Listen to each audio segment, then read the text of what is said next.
3, 2, 1. Alright, we are live with, hold on. Hi everyone. Hold on. Are Hello? we retrying?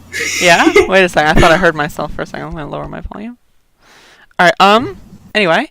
So yeah, we good start. This is the Speed Dogs episode 3. We are here. We are bringing it back. Yeah. So if you haven't seen any of the earlier episodes, I always like to start off on the archive screen. You can check it out. I think this looks pretty good. I'm working on Speed.Dog. You know, I'm making some good stuff here, and personally, I think this is a good show. So, if you missed any prior clips, we got the highlights here, and then we got the full episodic installments. Brooke, do you have anything else to add here? Hi everyone. All right. Anyway, so we have a lineup here today that's certainly pretty interesting. And I think we're just going to dive right into it. Do you think? Is this going to be? Yeah, let's go. All right, so I'm ready to dive. You're ready. All right, so do you want to take control of this whole thing here? Because we have some interesting materials here, for sure. Very interesting. Very interesting materials. We're talking about GDQ stuff today, right now. Yes, there is a ban that occurred in Games Done Quick, and in the lore, we have another person who's been exiled, yeah. So we got some notes here, and we can see the highlights, and this is a paste bin by what's this fucker's name? John Carls. John Carls. I've never heard of John Carls before ever. Me neither. Apparently he's part of some well, not anymore, but apparently he was part of some podcasts, so, taking out some competition here, I guess. But yeah, so, Brooke, would you like to kind of take the reins here? What's going on? Okay, so, let's see. This is a paste bin that John Carls never wanted to write. So, essentially, there's been some harassment claims at GDQ made by several women in the speedrunning community. And let's dive in. So yeah, before he dives into the details, let's make it clear that he is not claiming innocence when it comes to this issue.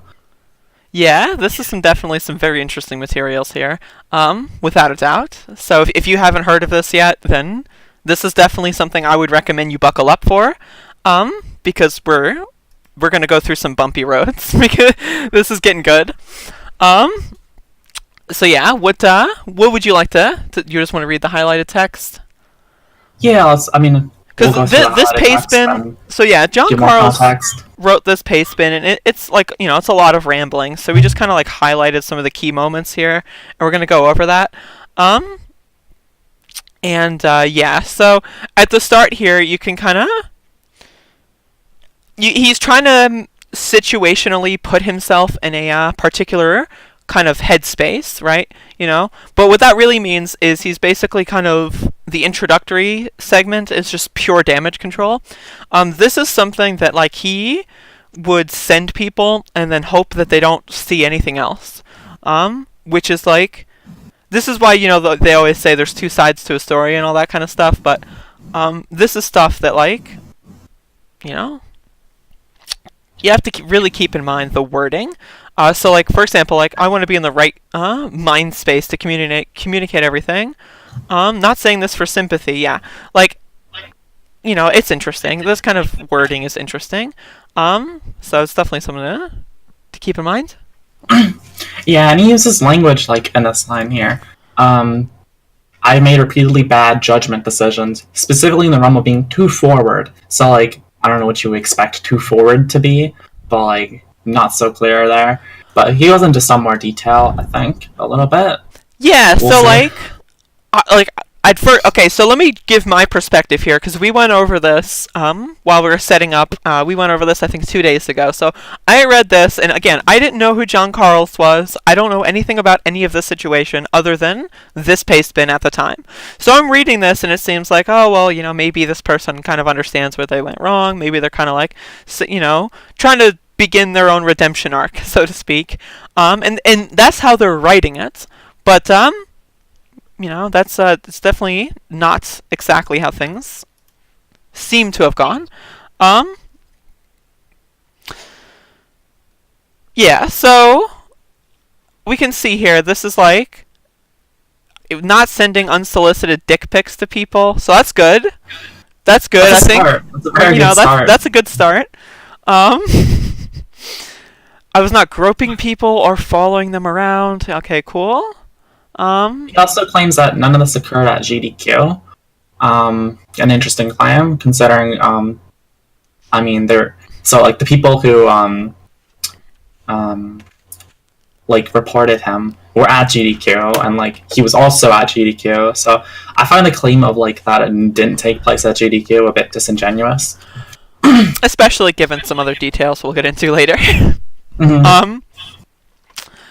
Yeah, so basically, John Carls is kind of setting himself up in a position right now where he's trying to kind of like provide any and all possible methods of escaping blame while simultaneously not saying that he's doing that and simultaneously saying that he's explicitly not doing that. But like it's very clear that this is what he's doing. This paste bin is damage control. Because like there's two ways to go about an apology. One, damage control, and then two, an apology. And this is not an apology, this is damage control. So you have to understand that. But yeah, so one thing here is that's very interesting is that he always got consent, but like that's consent is not necessarily like a blanket, like, oh, do you consent, and then I consent, and then that means you can just flood me with whatever you want at that point. Like, consent isn't just an open blanket for do whatever you want. Like, if someone consents to something, they consent to that specific thing. So if you ask for consent for something and then do something else, that's not a consensual interaction. It's just kind of like a trick or like deceitful. So we get into the point here, where, so the accusation is from multiple, women, and he's trying to basically, in the damage control, pin everything onto one person that he thinks he can kind of manipulate the social zeitgeist into going against. And then, like, I guess that is just a symbolic representative of all the women that come forward, because not all of them are public, I think. Some of them just did it in private and all that kind of stuff, so he doesn't even really know who they all are.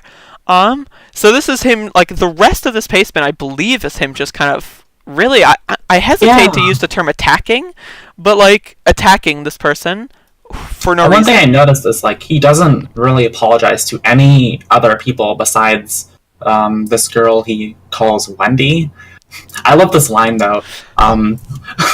Let's call them Wendy, and then in brackets, their name is not Wendy. It's so good. It's so good.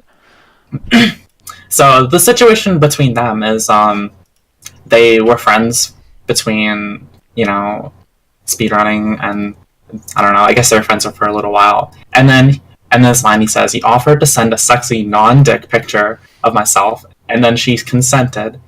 I then asked if she would want to send something back, and then she sent a picture of a bikini. So I guess like the girl just like took a picture of a bikini and then sent it to him. I'm not sure what that wording really is, but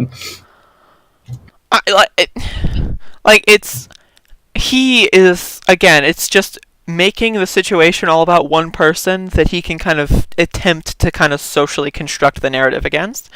Mm-hmm. So, first of all, what is a sexy non-dick picture? Like, I don't okay, what is this fascination that straight men have with their own penises? Why do they think that their dicks are sexy by default? I got news for you, buddy. Really, like, honestly, not many people are interested in that stuff. Like, as far as sexiness goes, the dick is probably, like, the last on the list of things you want to send. If your goal is to send a sexy photograph, I'm just saying. So, with that in mind, a sexy, non-dick picture of me. Like, imagine, like, wording that. Like, imagine, like, having to specify, like, I want to send you something sexy, but don't worry, it's not my genitals. Like, imagine having to specify that, because, like, it's obvious that in this particular instance, like, otherwise the person would just assume, oh, sexy picture means a dick, you know what I mean? Like, so it's interesting that you have to, like, specify that it's a non-dick picture. I find that hilarious. Um, and then also I asked if she wanted to send something back, and she sent a picture in a bikini. I mean, there's no context here. We don't like what like a bikini isn't even inherently sexual or anything. Like, so it's kind of like trying to equate things, and it's just like it's not really possible to equate because there's just not enough context and not enough substance, and it's written like this on purpose because again, this is damage control. This is not an apology. This is damage control. So yeah. He says he continues to like dip his toes into the water, and then he was confused by the validations of consent, and then he continued, and he kind of pushed that line a bit, and then I guess they stopped talking for a bit because she felt like pretty uncomfortable, and she made a public post about how she was not going to go to GDQ because she felt unsafe around somebody, and then he took it upon himself to message her about this person that she felt unsafe about, and then he later figured out that it was about himself. So, Oops. oops. Oops. Oops, indeed. I guess they both ended up going to GDQ anyways. They what? And they both ended up going They to what? GDQ anyways. Say that again. I said they both Both. Okay. went to GDQ. Yeah. I'm sorry. But yeah, so I mean, it's a little curious here. A lot of these details are just so non-necessary. You know what I mean? Like, none of this has to do with the fact that you're a creeper. And if anything, it really just makes you look like more of a creeper. Because if multiple women are coming out against you, why are you giving your life story in regards to, like, one person? Like, this is like, oh, so a bunch of people are accusing me of sexual assault? Let me write a novel about my, like, what? Like, what kind of response is this? I really don't understand. Can we get to the part where we get to the tricking? The tricking. You mean like how he was tricked into a conversation with her? This is so good. This is one of my He favorite was parts. tricked This is into one of my it. favorite fucking parts. Oh my god. Fucking a mutual friend tricked us into chatting by telling me she wanted to talk. That's so funny. The terminology of tricked is just hilarious because let's just look at this paste spin on itself, right? A mutual friend tricked us into chatting. Like, tricked us. It's just like, really, like, again, it's damage control. It's pinning the blame on other people. You know what I mean? Oh, this person tricked me. You know, I have no responsibility here. You know what I mean? So, and then I took the opportunity to apologize for about 90 minutes. And so, first of all, I don't know about you. I've apologized a few times in my life. Many times, even. You know, maybe people are familiar with some of these apologies. I don't know if I've ever apologized for something for 90 minutes straight. And now, would I say sexual harassment is worthy of a 90-minute apology? I mean, if anything is, I would say that's up there. But I mean, like, what do you discuss in 90 minutes? Like, how do you apologize for 90 minutes? Because if this is his understanding of an apology, like this paste bin, then I presume that conversation was just him, like, giving his life story and trying to excuse everything. Because that's what it looks like here. Because all he's doing is not, taking... he's not really acknowledging he's doing anything wrong. He's just writing his life story. Like, dude, we don't really care about your fucking autobiography. Like, we just want you to stop being cringe. You know what I'm saying? So I'm assuming that this 90-minute conversation was probably had him crying and explaining that it's not his fault. That's what it seems like it would be. What do you think, Brooke? Well, also, the paste bin. He does say he's in the wrong, yeah, but then he also, like, does the thing where, like, he, like, kind of brings up all the excuses and, like, you know what I mean? So, it's hard to, like, kind of reconcile that with, like, his actions, you know? Of course. 100%.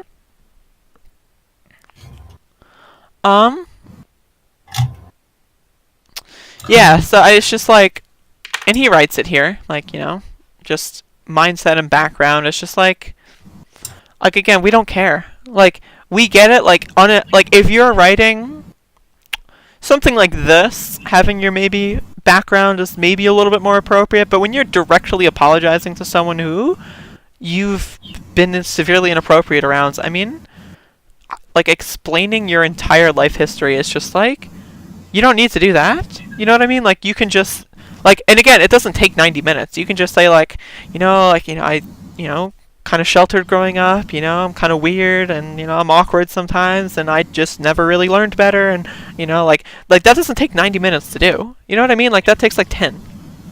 Like, 10 at most. So I'm really just unsure.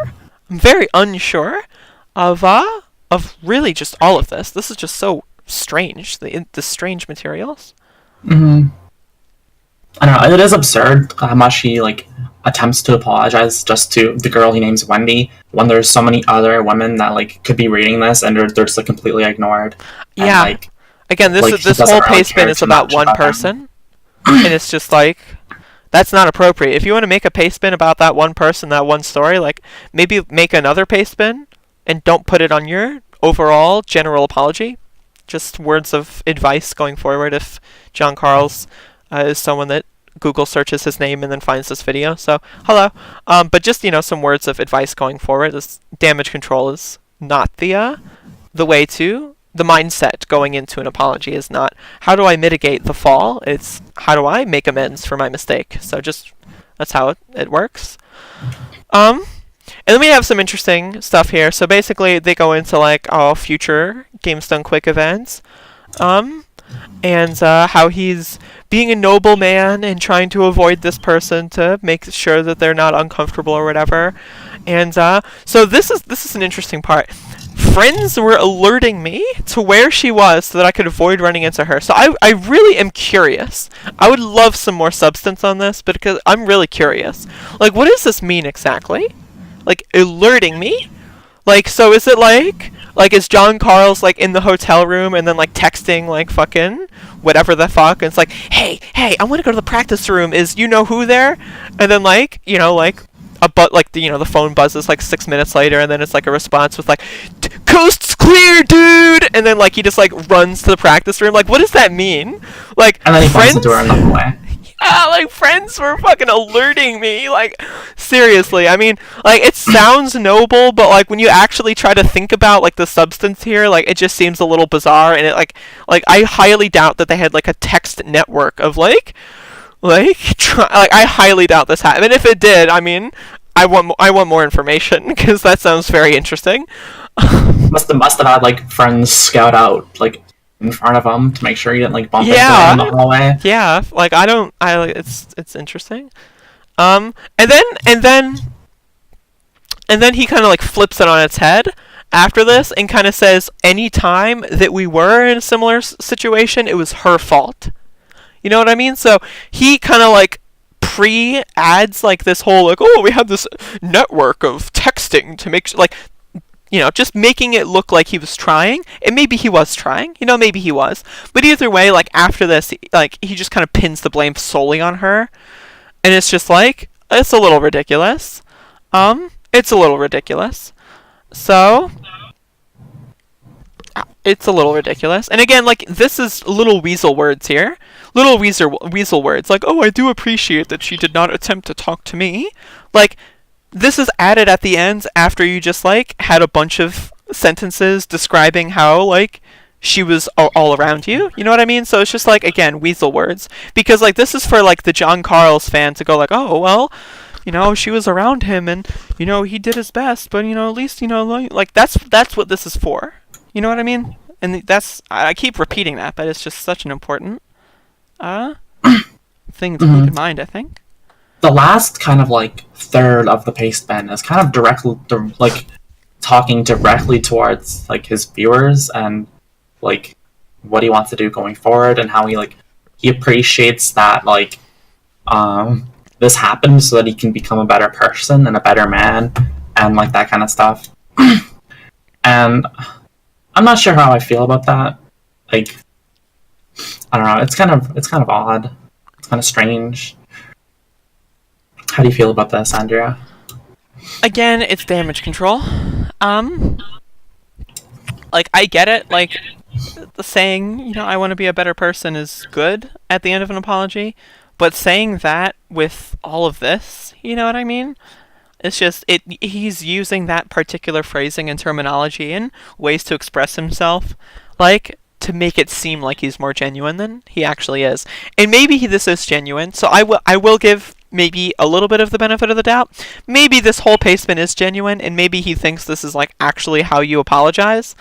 But like, I don't know, because like it just seems like, given the amount of inconsistencies, the inaccuracies, and just all the language being used, I find this difficult to buy as completely accidental.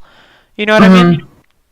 A lot of the language is like, I don't know, it's like, I don't know, like, I consider myself a feminist, and I want to respect and lift up women the best I can with my life. Like, it seems a bit, like, grandiose. You know what I mean? Like, I don't know, it seems hard to, like between the difference between, like, the start and the end is just kind of a lot. Between, like, the harassment claims and then diving into this, kind of, like, I'm a feminist, and I want my stream to be LGBT friendly, and I don't really understand what this has to do with like LGBT friendly streams. So I mean, again, it's just throwing out those like I'm a good person points, 100% just that. This is like, again, this is a pastebin written to reassure the community and to tell everyone that he's a good person and to not look into this any further, essentially.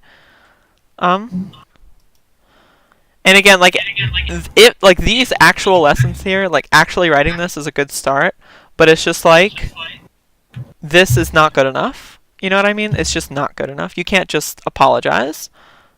And then like, in the middle of this kind of like weird character assassination post, you know what I mean? It's just like, if you're going to apologize, you can't assassinate someone's character at the same time.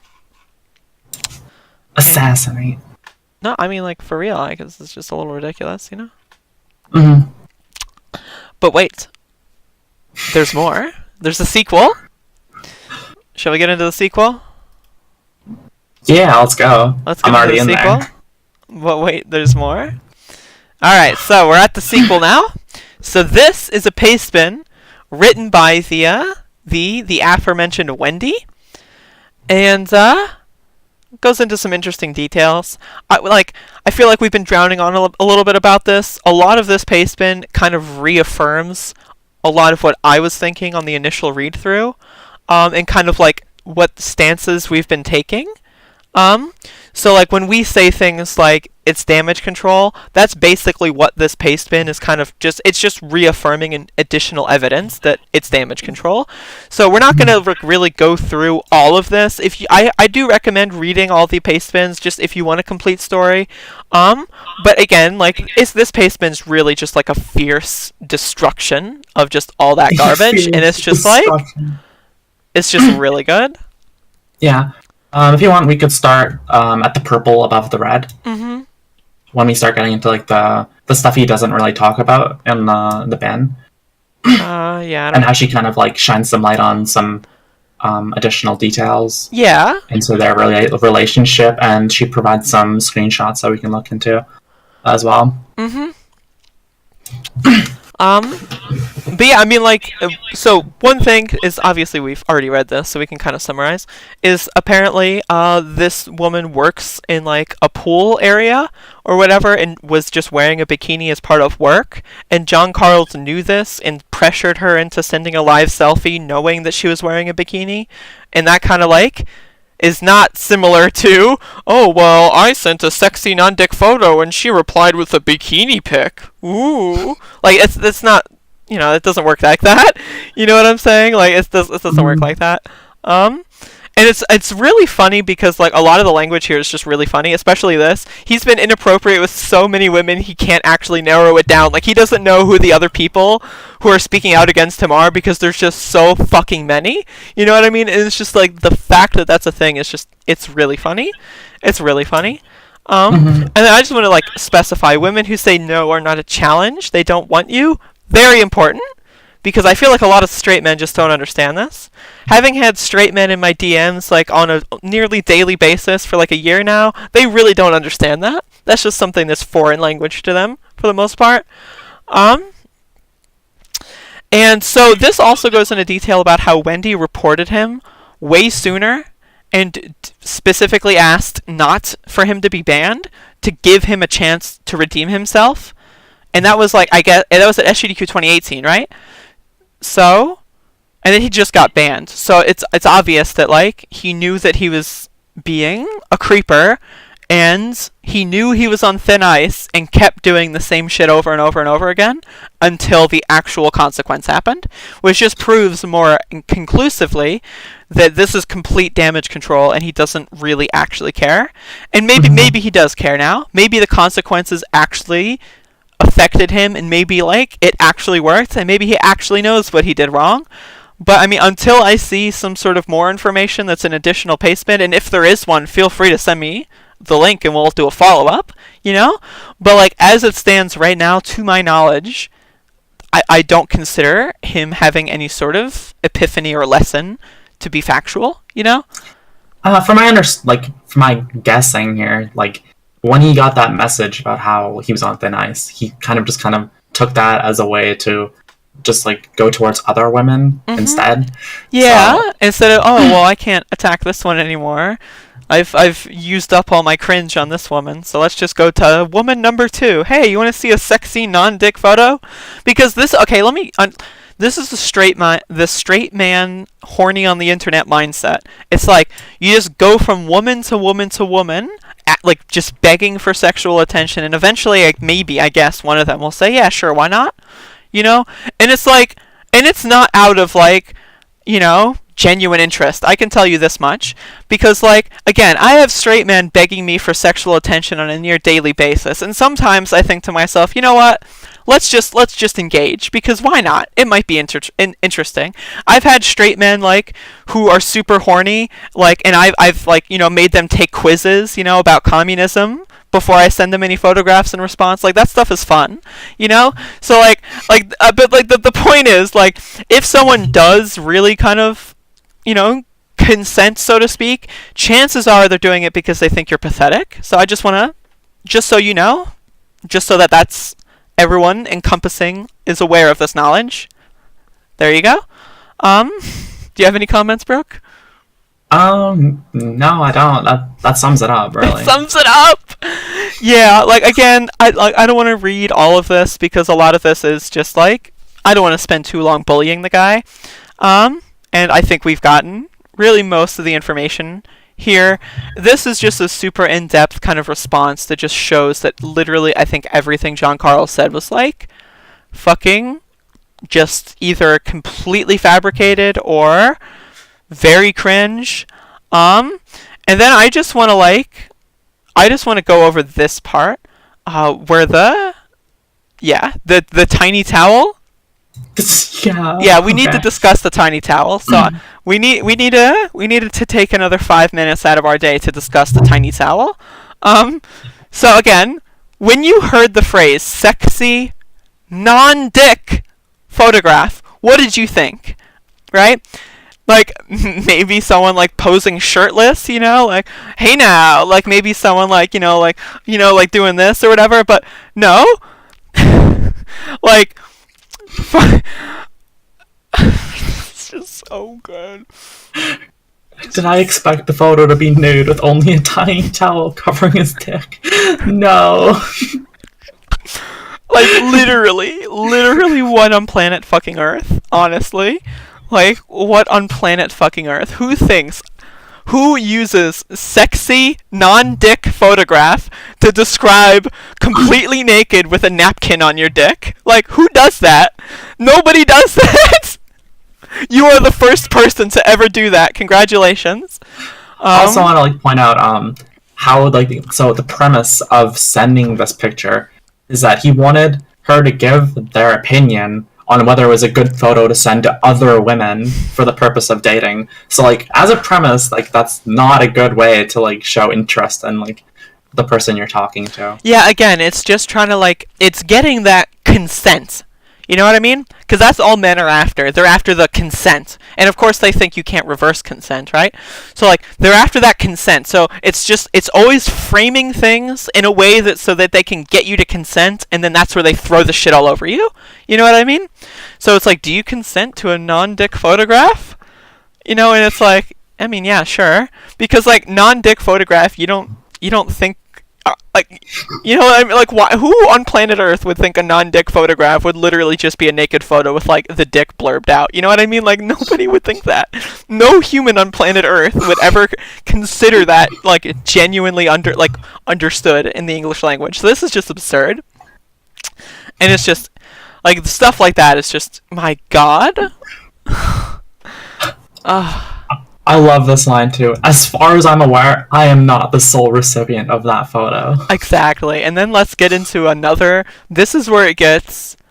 This is where we get to the point where you go from creepy to sexual predator. In my opinion, this is where the line is crossed. So again, weasel words, non-dick photograph. You can again. I wouldn't say that it's allowed, but you can maybe write that off to just being plain fucking dumb as a sack of shit. But this shit is not stupidity. Later, he informed me via unsolicited, non-consensual photograph that he was masturbating to my photo, zoomed in on the best parts.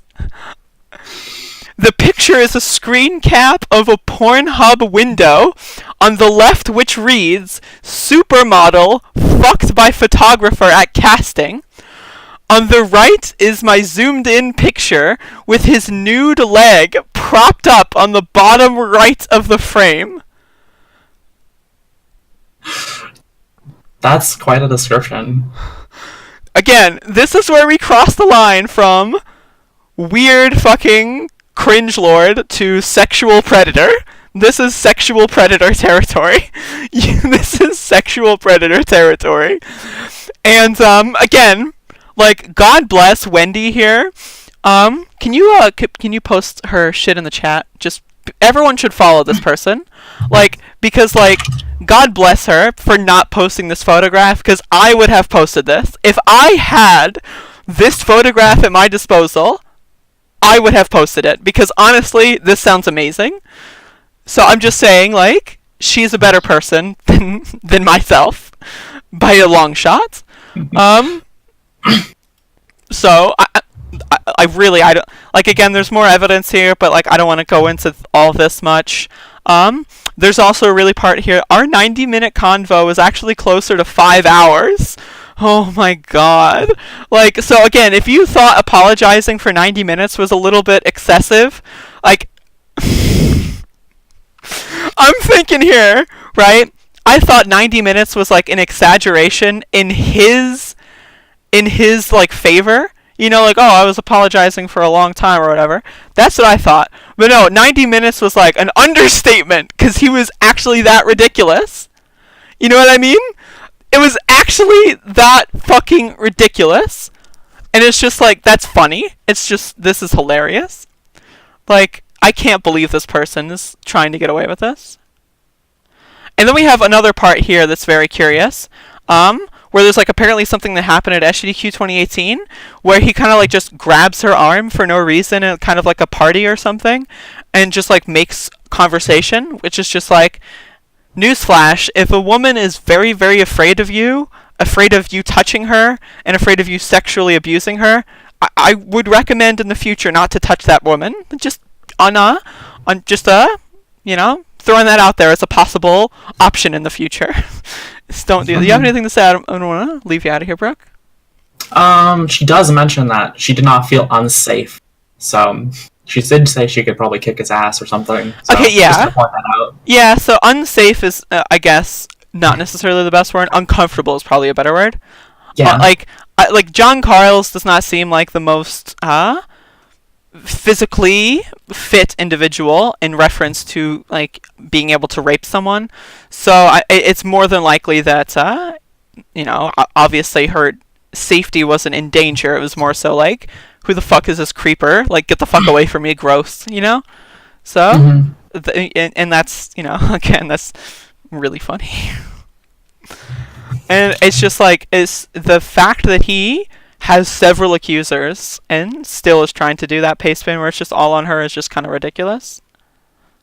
Yeah. Yeah, I mean, it's just like quite the evisceration, so It's an evisceration. I highly recommend you read this Pastebin on your own time because it's just fun to read. This is worst case scenario fun to read. So, do you have anything else to say about the whole subject? No, I mean I hope he takes this as a chance to like form his redemption arc. Yeah, no, I mean like redemption arcs are, like anyone, in my opinion, can be redeemed. Well, maybe not anyone. Maybe like Elliot Abrams, for example, can't be redeemed. But there's a few people out there that I think can be redeemed. And so if you're like just a cringe lord, basically, I think you can just stop being a cringe lord. And maybe it'll take a while for people to accept the fact that you're not a cringe lord anymore. But like, it's not about that. It's about being a better person. It's about actually believing and not being a cringe lord. Because if you're only not being a cringe lord for social capital and because you want to be popular, then newsflash, you're doing it for the wrong reasons. You should be not a cringe lord for the sake of not being a cringe lord, And so I personally... People can see through that. Like, they can see through all that kind of stuff. Mm-hmm. Like, you're not that good at it, so, like, I don't know. You'll always slip up eventually. Yeah, for sure. And so there's some more interesting materials here. Because this guy was a part of a podcast, there was an interesting discussion about this podcast. And let me get this up here. Yeah, okay. This is the thread. So there's an interesting discussion about this podcast. Because the podcast is now over. Indefinite hiatus. So, and there's some very interesting materials in this thread. Would you like to take the reins here? I mean, there's some interesting stuff here. So, what do we have here? We have another podcaster like putting a bold comment saying "Bring back TFS," and I don't know. There's a lot of stuff. What do you see here? This comment, 8 points. This is very important. Let me zoom in. 8 points on this comment, so keep this in mind. 8 people, bare minimum, decided this comment is worthy of my support, and I upvote it. So, this person is literally saying, oh yeah, this person got banned by GDQ by, it basically just reducing everything down to drama. Got banned from GDQ due to drama, and then says this: none of this takes away from the fact that he's the wittiest man on the planet, and that the Frame Savers is an incredibly good podcast. Now, again, I'm not someone that necessarily believes in lack of nuance, but like, to say this immediately after the scoop drops is ridiculous. It's ridiculous. So, imagine how the victim of this person's sexual harassment feels when reading another prominent person in the community say that the person who abused me is the wittiest man on the planet and the podcast was awesome, and then see 8 people in the community agree with that. Personally, as someone who's been in a situation where I've been sexually assaulted, seeing people, talk up the victim or the perpetrator and say how great they are, that shit is fucking horrifying, okay? So, like, this is not okay. This is not... If you think that, don't write that, okay? That's not okay. That's just not okay, alright? So, just as a future note, that's not okay. Yeah, there's, like, a time and a place, and, like, this is not the place, and this is not the time. And now, I didn't really know anything about this Rush person, but when we were looking at this Reddit thread, Brooke was informing me that this Rush person also, or person, is this a group? What is this? Rush, they edit videos and they host a YouTube channel, and they have a pal that sometimes commentates over the clips that they... So essentially they like take... It's a collaborative? They dig through like... Yeah, it's a collaborative effort. Okay. They dig through like speedrun posts and like anything that they find, like news and stuff. And they, like, etch in, like, clips from, I don't know, world records or, like, I don't know, just, like, stuff like that in nature. Mm-hmm. So, the reason I bring this up is because there's some very interesting materials here. And this person, or this group, apparently uploaded a video about the R. White Goose drama.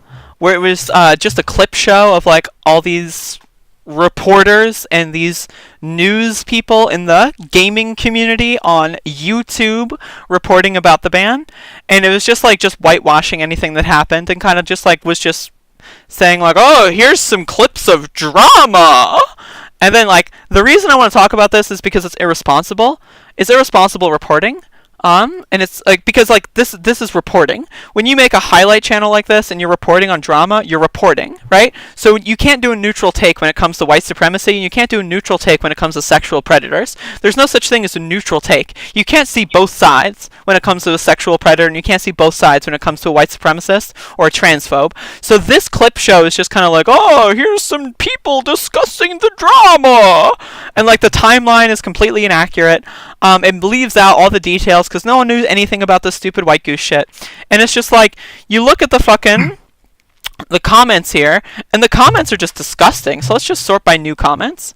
I have not actually like seen the comments here, so let's see here. This video has 23,000 views. Yeah, so 23,000 people are looking at this video, and they see that this video is just like, it's literal propaganda. And it's not, I'm not saying that Rush are the people in charge of the propaganda. I'm saying that they fell for the propaganda and are just carrying water for stupid people.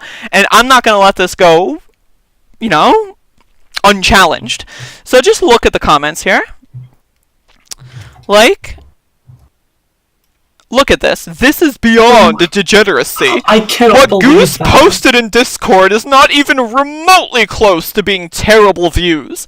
Keep in mind, Goose was literally talking about the Jewish question, what to do with the Jews, and was saying how he hates women and trans people aren't valid. So if you don't think those are terrible views, I've got news for you, buddy. Go to the Gulag, because we're done with you. You don't belong in fucking society. Like, get out of here. And it's just like, look at this. Forget donating to GDQ. GDQ banned someone who vehemently hates minorities? How dare they? I will never support GDQ. And it's just like, hello? And then it's like, remember when GDQ was about helping charity? And it's like, newsflash, buddy. Helping charity does not include wanting to murder and advocating for murder of minorities. Newsflash, okay? That's not what helping charities do. Fucking hell. Like, and then we have an actual good comment here. Fucking, like, people are actually, like, again, like, people know what's going on. So, like, the actual information is out there. It's just that, like, right-wing propaganda is just so fucking strong. It's so strong. I'm glad there are people that are, like, calling it out. Mm-hmm. And they're, like, woke on what happened. Yeah, for sure. Apparently not a huge portion, so... But here's the thing with right-wing propaganda. It appeals to the human id, which is just, like...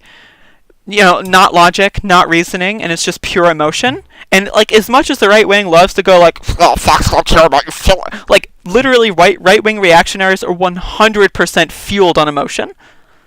Because you can't look at the Goose situation and say, I will never GDQ again, without advocating for white nationalism, without advocating for the death and murder of trans people, without advocating for, like, the removal of women from speedrunning. So unless they're saying they advocate for that, which if they do, well, then we can't have that conversation. But, like, seriously, like, this shit is just fucking... And then, of course, you see this comment here. Why did you specifically leave out what Goose actually posted? Like, again, literal just propaganda. Yeah, I mean, there's this really good comment here. Wait, so no Doom64 at AGDQ? Well, I guess I'm not watching it. Who let a bunch of triggered Tumblerinas take over AGDQ? Oh my God. And whoever it was in the video saying it was Goose's fault, fuck you. Goose did what needed to be done, just as he always has. He always sacrifices himself for the greater good of speedrunning, and getting that pedophile banned is just another example of Goose doing the right thing and helping the community. I want to talk about this comment here because I find it very, very worrisome and very, very, very curious. So, Edan's here. People have their opinions. Trigger can't respect that. Is in reference to another right-wing conspiracy theory by WQ, where he thinks that there's some, like, group of people called Trigger that are, like, you know, again, Trigger is, in his view, in his, you know, conspiracy, triggers almost entirely, if not exclusively, trans women. Interesting. So I can't hate trans women for being trans, so let me just kind of group them all up together and kind of make a conspiracy about why they're bad. And, like, and like Trigger is set out to censor everything and take over the community. In reality, there's a few people that don't like people that want to kill us. These people advocate for, like, forced insane asylums and, like, for people to detransition. That is equivalent to murder. So they advocate for murder, and we have proof of them advocating for murder. We being, like, myself, one, and then another person has some other proof, and we talk sometimes and we share sources sometimes. It's not a concentrated fucking organization secret cabal. It's a few people that are sick of your fucking shit and they're doing something about it. So the fact that, like, there's this weird conspiracy about how there's, like, the secret group of Trigger, they're gonna come and take everything from us, and it's just like, these people are fucking ridiculous. Right, so their timeline brings up Orami and GoldenEye Speedrunner, who, like, posted some, like, weird ass, like, from Reddit, and they got, like, banned from the community or whatever. And they kind of, like, pin all of that, like, all of the negative, just, like, pin it on him. And, like, they are not a part of the situation whatsoever. They have zero. Yeah, Orami is, like, some dumb moron who's, like, is he a pet? Like, I don't even know the pedophile scope. Didn't he say that, like, consent or age of consent should be a thing or something? He's one of those people, or? Yeah. Actually, it's not pedophilia, it's hebophilia. Loud, you know? And, like, that kind of stuff where he, like, advocates for, like total, like, I don't know. He's a libertarian, then? Right, libertarian. He's a libertarian. On, like, everything. And again, I agree. Attack the libertarians. Those people need to be thrown in the garbage, right? Get rid of them. But it's just like, why do people seem to, like, conflate things? I don't know. It's just bad journalism, reactionary politics, and the human id at work being fucking unregulated, and it's just. Goose in the speedrunning community has like people have known about his views for years now. And, I've known about Goose's views personally for like 2 years, and I'm not even in the GoldenEye community. You know what I mean? Right, exactly. So a lot of this is like just building up to, like, I mean, it had to happen eventually. Like, his Discord was getting like brazen and, like, posting some garbage all the time, right? Mm-hmm. And, like, everything, like, surrounding him was, like, kind of like, I don't know. You know, he got into a situation where he, like, had no out, and, like, this is kind of, like, how it, like, just ended, you know, and didn't have anything to do with, like, Orami or whatever, because, like, this shit has been around forever, so. Literally not a single connection in any capacity, and it's pure propaganda. Pure propaganda. Because this is one thing that the right wing loves. They love to attack pedophiles because, again, it appeals to the id. You know, we all want to protect our children. So it's just like, oh, there's a pedophile involved. Let's just use the pedophile's persecution to our benefit. Again, that's all it is. Reactionary politics, emotional fucking creatures getting their fifis hurt over nothing. And it's ridiculous. Like, look at this comment. Fucking, the pedo wars have begun. It's just like, what? Literally, what the fuck? I'm not sure how much more you want to go into, like, the timeline itself and, like. Honestly, the timeline doesn't even really matter. Like, it's just that, like, the fact that people keep bringing up Orami in this whole situation is just beyond absurd. I agree. Yeah. So I have a quick interjection. Can we change here? Yeah. I have to go pee. Yeah? Yeah? I think Yeah? yeah, can we take a break? Can you just take over? Alright, we can take over. You can be the acting main host. Hello, everyone.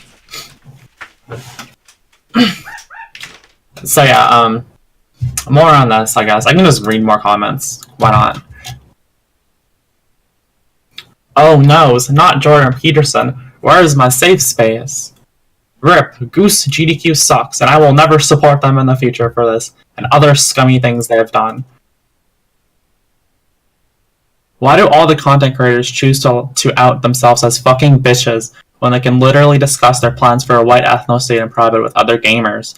Main speedrun people should just not allow submitting runs to losers and idiots. Then they would behave like, with a bunch of, like, quotes, normies. Imagine using the word normies. Fucking goddamn. Gamers. GDQ has been trashed for 3 years. I love this like this thing where people just like say how good GDQ used to be, and it's just like I don't know.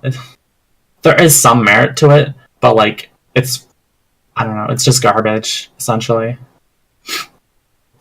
Did Andrea bark? Howdy, Joe. I mean, Andrea often barks, so sometimes when it happens, I just kind of phase out. Like, I don't know, it happens. And sometimes it doesn't happen.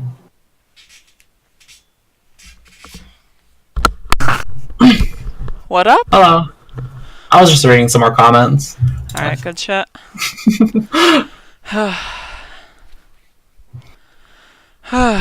God. Welcome back. Good idea. All that talking is getting me parched. Yeah. Yeah. Zach, Zach is talking about in the chat about how Catherine, there's some like weird Catherine game apparently that's super transphobic or something.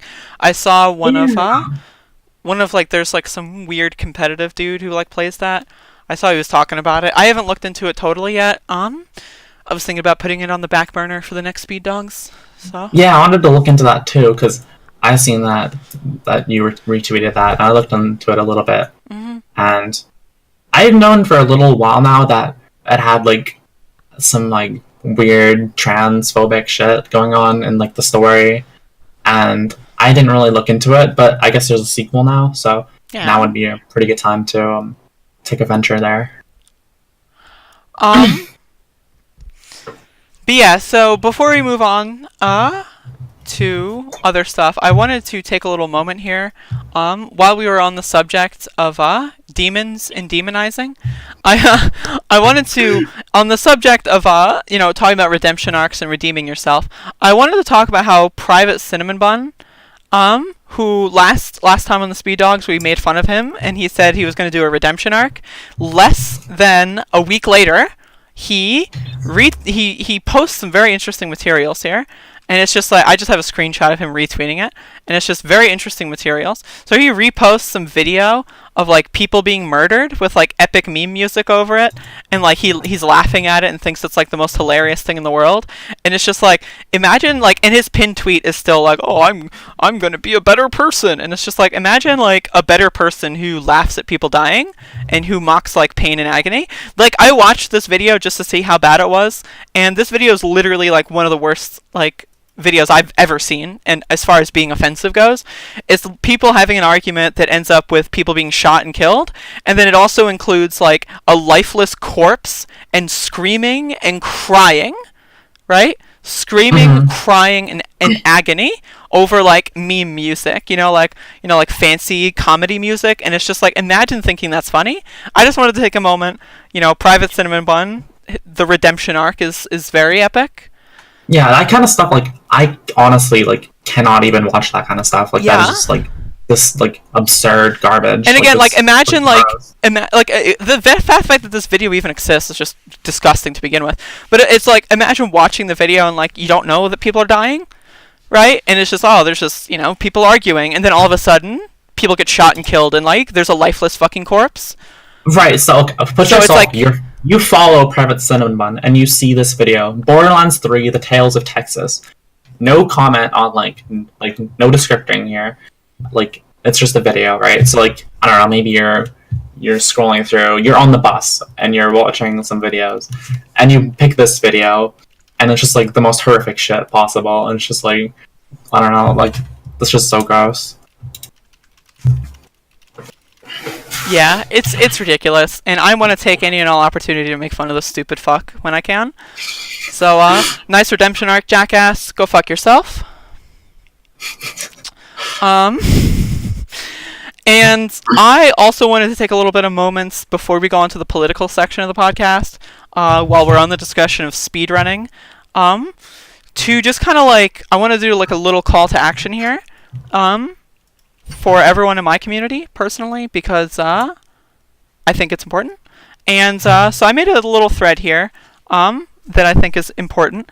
And Narcissa uploaded a video not too long ago that was just a goodbye video, and it's just like 30 seconds of basically her saying that like it's just not worth it anymore, and she's going to be alone, and it's essentially just disappearing from the internet.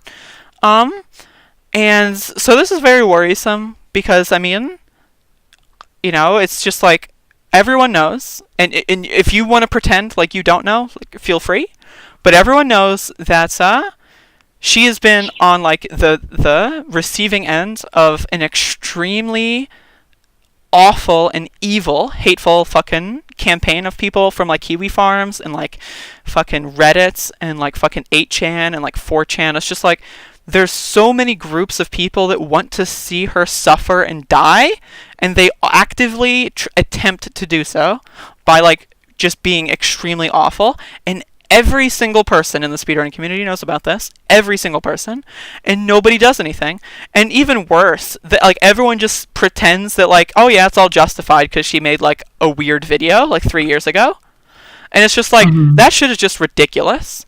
So I just wanted to make this thread because I want people, if you're watching this, and I want you to just like find some way to contact her, go to her YouTube channel, like just leave a nice comment or something. You know what I mean? Like no one deserves to like wake up every single morning and be flooded with thousands of emails of people telling you to kill yourself and people saying that they're gonna like kill you.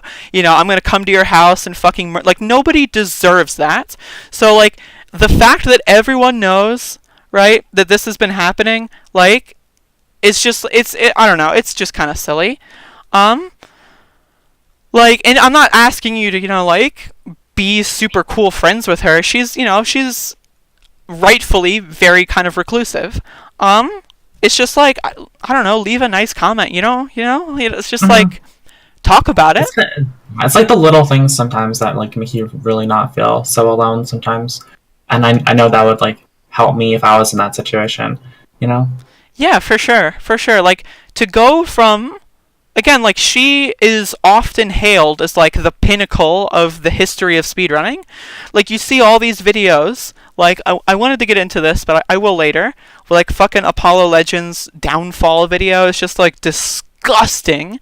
Absolutely painful and disgusting to watch that stuff. And I will be doing a full breakdown of that in a future episode. Don't you worry. But it's just, like... The fact that not only do people just ignore her cries for help, but they contribute to the narrative that she's like some crazy person who should be mocked and laughed at.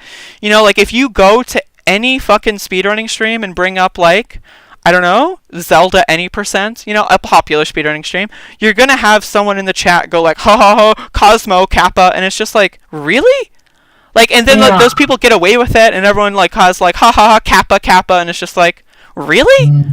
Like, and that's just like stuff that no one cares about, and they just participate in it. It's like, oh yeah, this person is just like one of the most influential people in the history of the hobby that I claim to have as part of my life's work, and I'm just going to contribute to destroying that person for no reason because I'm selfish, and I don't know what oppression is. I don't know what hate crimes are. I could never imagine myself in anyone else's shoes.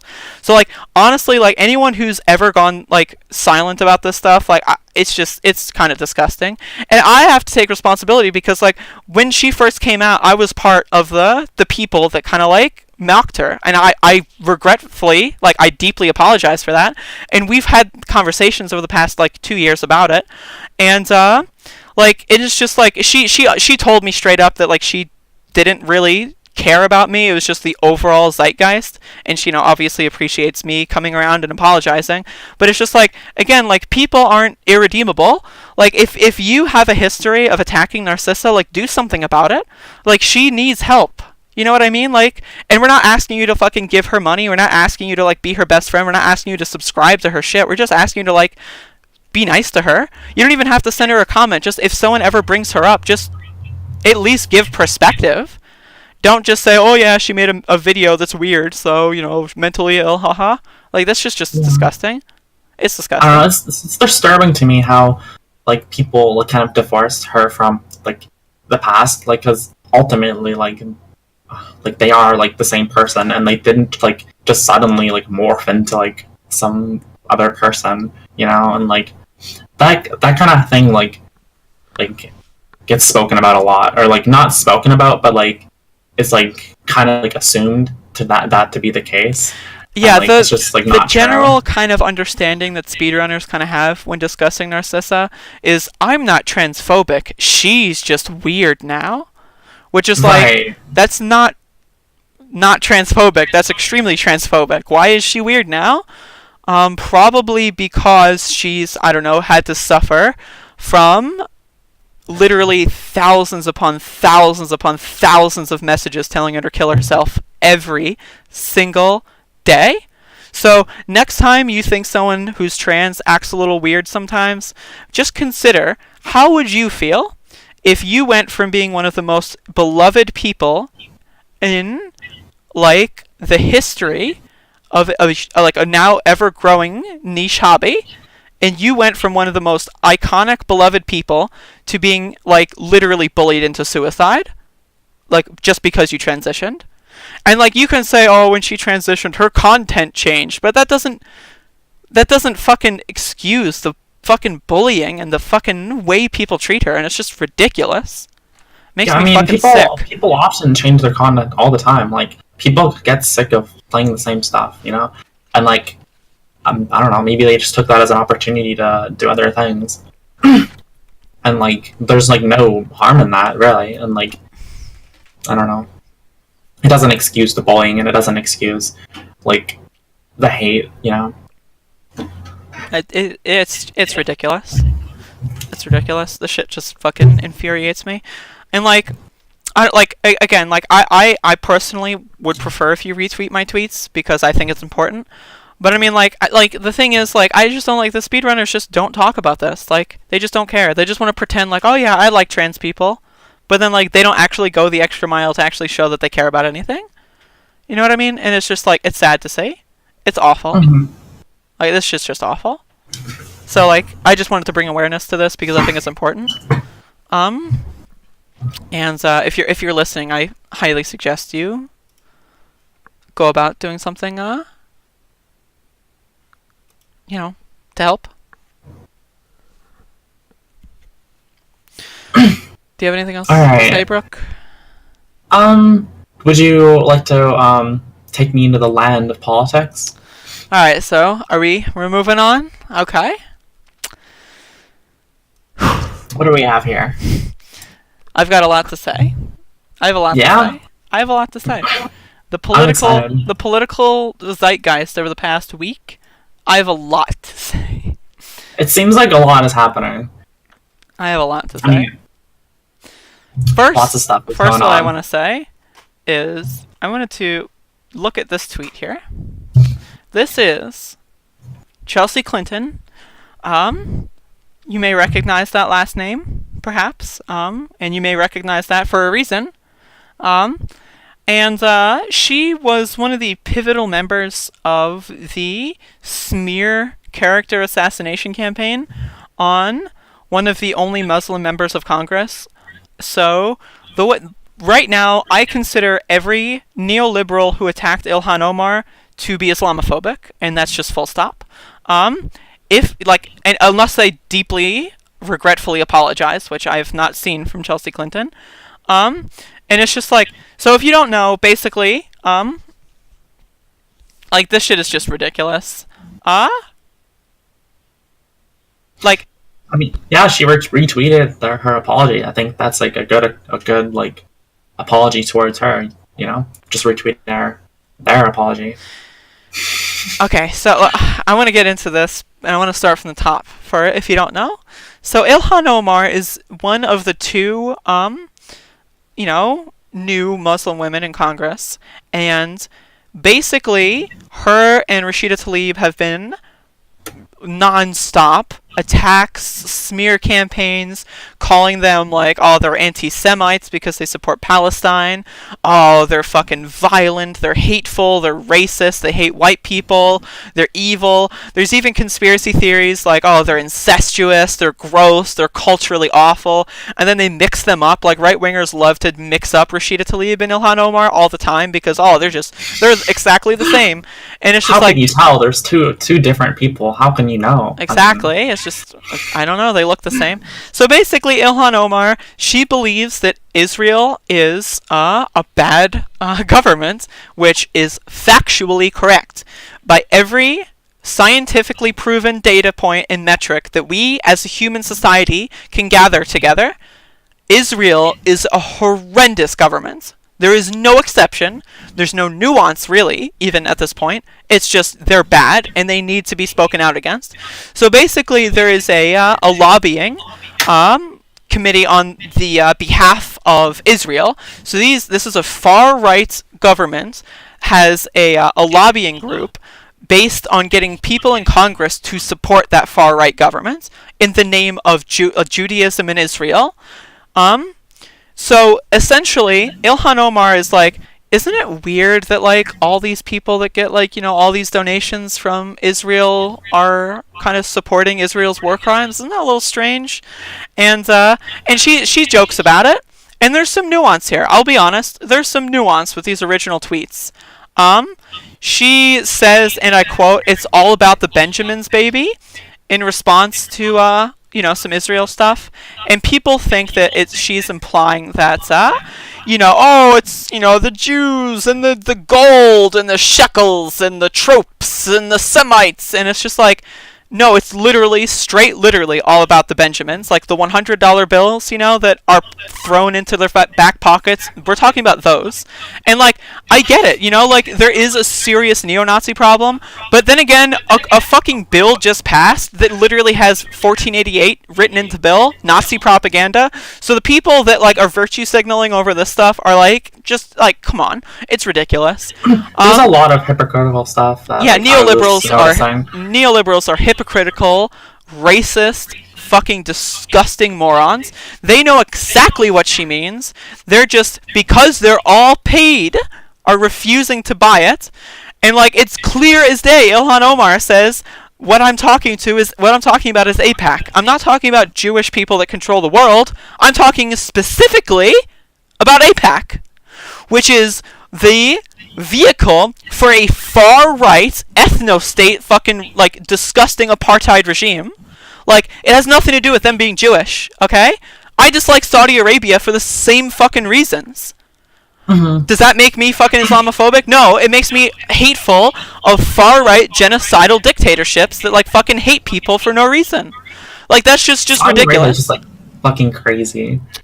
Like, so, if you look into it. Yeah, this whole fucking drama with Chelsea, because Chelsea Clinton was kind of like the person who brought this whole kind of smear campaign to light, because she was like the first big person to go like, I agree that Ilhan Omar is is anti-Semitic. She's her words are so curious and questionable, and how dare she? And as an American, I can't stand for this. And it's just like, it's ridiculous. It's funny because like that's exactly how I would picture her from this tweet that you like that we're going over. Mm-hmm. So, like, has this kind of, like, picked up a lot in the Republican base? There's the Republican, like, let's just say the right, so we can include the alt-right here. Alright. They're a little interesting. So the alt-right obviously hates Israel because they hate Jews. You know, the actual fucking problem, the actual neo-Nazis, right? Those guys, right, they're agreeing with Ilhan just for the sake of being against Israel, and then like Israel is bad, you know what I mean? So it's just like, you can't conflate those things. So, but then like all the right-wingers love Israel, like Trump loves Israel. Trump basically is, you know, doing this whole fucking bullshit like meme tour with Israel and about like, you know, we're gonna, you know, be strong and all that kind of stuff, you know, moving the, you know, capitals and all that. It's you know, it's ridiculous, embassies and, you know, all this shit is like been piling on for the past 2 years that proves the Republican Party is 100% bought out by a far-right government in Israel, and the Democrat Party is too incompetent and too spineless, and also funded by that same far-right government, to point out the fact that far-right governments are bad. So, like, Right. for Isn't that, example, like 50-50? Kind of like support or like not like support. in the right-wing base, or I wouldn't In say the it's Democratic. no, it's not 50-50. Democratic base is 99% in support of Israel. Yeah? Well, not base, but Democratic politicians, the officials. The base is Okay. more split for sure, but actual like people that are representatives, quote unquote, 99% Israel. Like, you know, there's nothing wrong that Israel could ever do, and that Palestinians are second-class citizens and deserve to be genocided and, you know, put in awful treatment. Like, that's basically like what that opinion is. So I'm just getting sick and tired of these fucking neoliberals trying to like adopt identity politics, adopt like, you know, actual social justice issues and use it for nefarious shit. And fuck Chelsea Clinton. Fuck Chelsea Clinton, because one other thing I want to mention is, especially in this tweet here that I have up on the screen, Ilhan is a refugee. So, like, when you speak to a refugee and say shit like, as an American, it's inherently divisive. So, like, and if you want to make the nuanced argument, right, that, you know, say, maybe her language is problematic. And I can agree, maybe her language is problematic. Maybe she, instead of just saying, quoting a music lyric, maybe she could have said something, you know, a little bit more substantive. I agree. She has substantive replies and substantive positions elsewhere that people ignore. But, I mean, I agree, for the most part, that maybe you can say that that was slightly problematic. But when you respond to that by being, like, equally racist and refuse to apologize, you know what I mean? It's just, it's a little ridiculous. So it's just being divisive like that for the sake of it is just, you know, come on. Yeah. And then, like, Chelsea is like, oh, I've read the book, and I still disagree. And it's just like, Do you think she actually read that book? I don't know. There's no way, right? She apologizes here, which is good, but it's just like, again, you have to keep in mind the amount of pressure you need to put on these people. And then, like, she's not, like, and she never really turned around or anything about the Ilhan thing. And then you have people like Trump saying that, like, oh, they should be fucking expelled from Congress. They should resign. And Yeah. it's just like, really? That's They should ridiculous. resign? Like, are you serious? I don't know. This shit's just Trump has said disgusting. literally the same shit, like, multiple occasions worth, too. Yeah. Like, Yeah. and she should resign. Yeah, Like, because, okay, here's the thing. Okay. I found this, you know, this video is A lot super in the news. interesting. Because Jake Tapper, I don't know if y'all know Jake Tapper. If you don't know Jake Tapper's a cringe lord on, CNN or whatever the fuck. He's a cringe Yeah, lord. CNN. He's a neoliberal cringe lord. But he made a good video here. He made a good segment, and this is good journalism. In the And I news just want to take a moment to play this because, like, I think it's genuinely pretty funny, and like, it's also just good journalism. So, bigotry recently. Minnesota do you want to sync this up, by the way? Yeah, let's go. Okay, so 3, yeah, 3, 2, 1, go. There's been a lot in the news about bigotry recently. Minnesota Democratic Congresswoman Ilhan Omar this week was accused by House Speaker Nancy Pelosi and other top Democrats of spreading, quote, anti-Semitic tropes. Omar has apologized, but our own Manu Raju found her quite unwilling to discuss the controversy when he asked her about it today. The president trafficked in here. What's wrong with you? Well, I'm asking you a question about your tweet. You had a tweet saying the president trafficked in hate. Yes, I tweeted. There's a response. You can run that. Have a nice day. Okay, pause. Omar, So, okay, this is in reference to CNN basically hounding her for whatever fucking reason about the tweet after she had already apologized. And, like, again, she's being hounded with this stuff. So she's like, I already mentioned this. I have a public apology. You can run the public apology, please. I'm busy. You know what I mean? So, like, that kind of stuff. Like, so it's just in the right wing. It's like, oh, she's running away from the like, and she already has a public. Like, it's just like it's Yeah. cringe. So I'm sure it's very stressful, like, all this shit just, like, thrown at her, like, all at once. Yeah, 100%. So, and then, like, now that the right wing and Trump is kind of going, like, oh, she's so evil, because CNN is literally, I will agree, fucking anti-Trump network fucking television. CNN is fucking awful neoliberal propaganda, for the most part. But when we do have these moments where Trump is a goof, CNN can produce some decent content, and this is some decent content. So if you want to click and go. Omar's apology Go. that she referred to there was not good enough for President Trump. Anti-Semitism has no place in the United States Congress. What she said is so deep-seated in her heart that her lame apology, and that's what it was. It was lame, and she didn't mean a word of it, was just not appropriate. I think she should resign from Congress, frankly. But at a minimum, she shouldn't be on committees. An amen came from Vice President Pence, who tweeted, quote, "To those who engage in anti-Semitic tropes should not just be denounced, they should face consequences for their words," unquote. Blah. Congresswoman Omar specifically suggested that financial donations from American Jews are what fuel support for Israel. She tweeted, quote, "It's all about the Benjamins, baby." And when asked to whom she was referring, she tweeted, AIPAC, the pro-Israel lobbying organization. Because there is nothing that this White House finds more offensive than a politician feeding into stereotypes about Jews and Jewish money and controlling politicians, which is what Congresswoman Omar is accused of having done. Is there anybody that doesn't renegotiate deals in this room? This room negotiates. I want to renegotiate. Stop. Perhaps more than any room I've ever spoken to. Maybe more. It's okay. Thinks he's so funny too. I've been called on that a couple of times too. You're not going to support me, even though you know I'm the best thing that could ever happen to Israel, and I'll be that. And I know why you're not going to support me, and you know you're not going to support me because I don't want your money. You don't want to give me money, okay? But that's okay. You want to control your own politician. That's fine.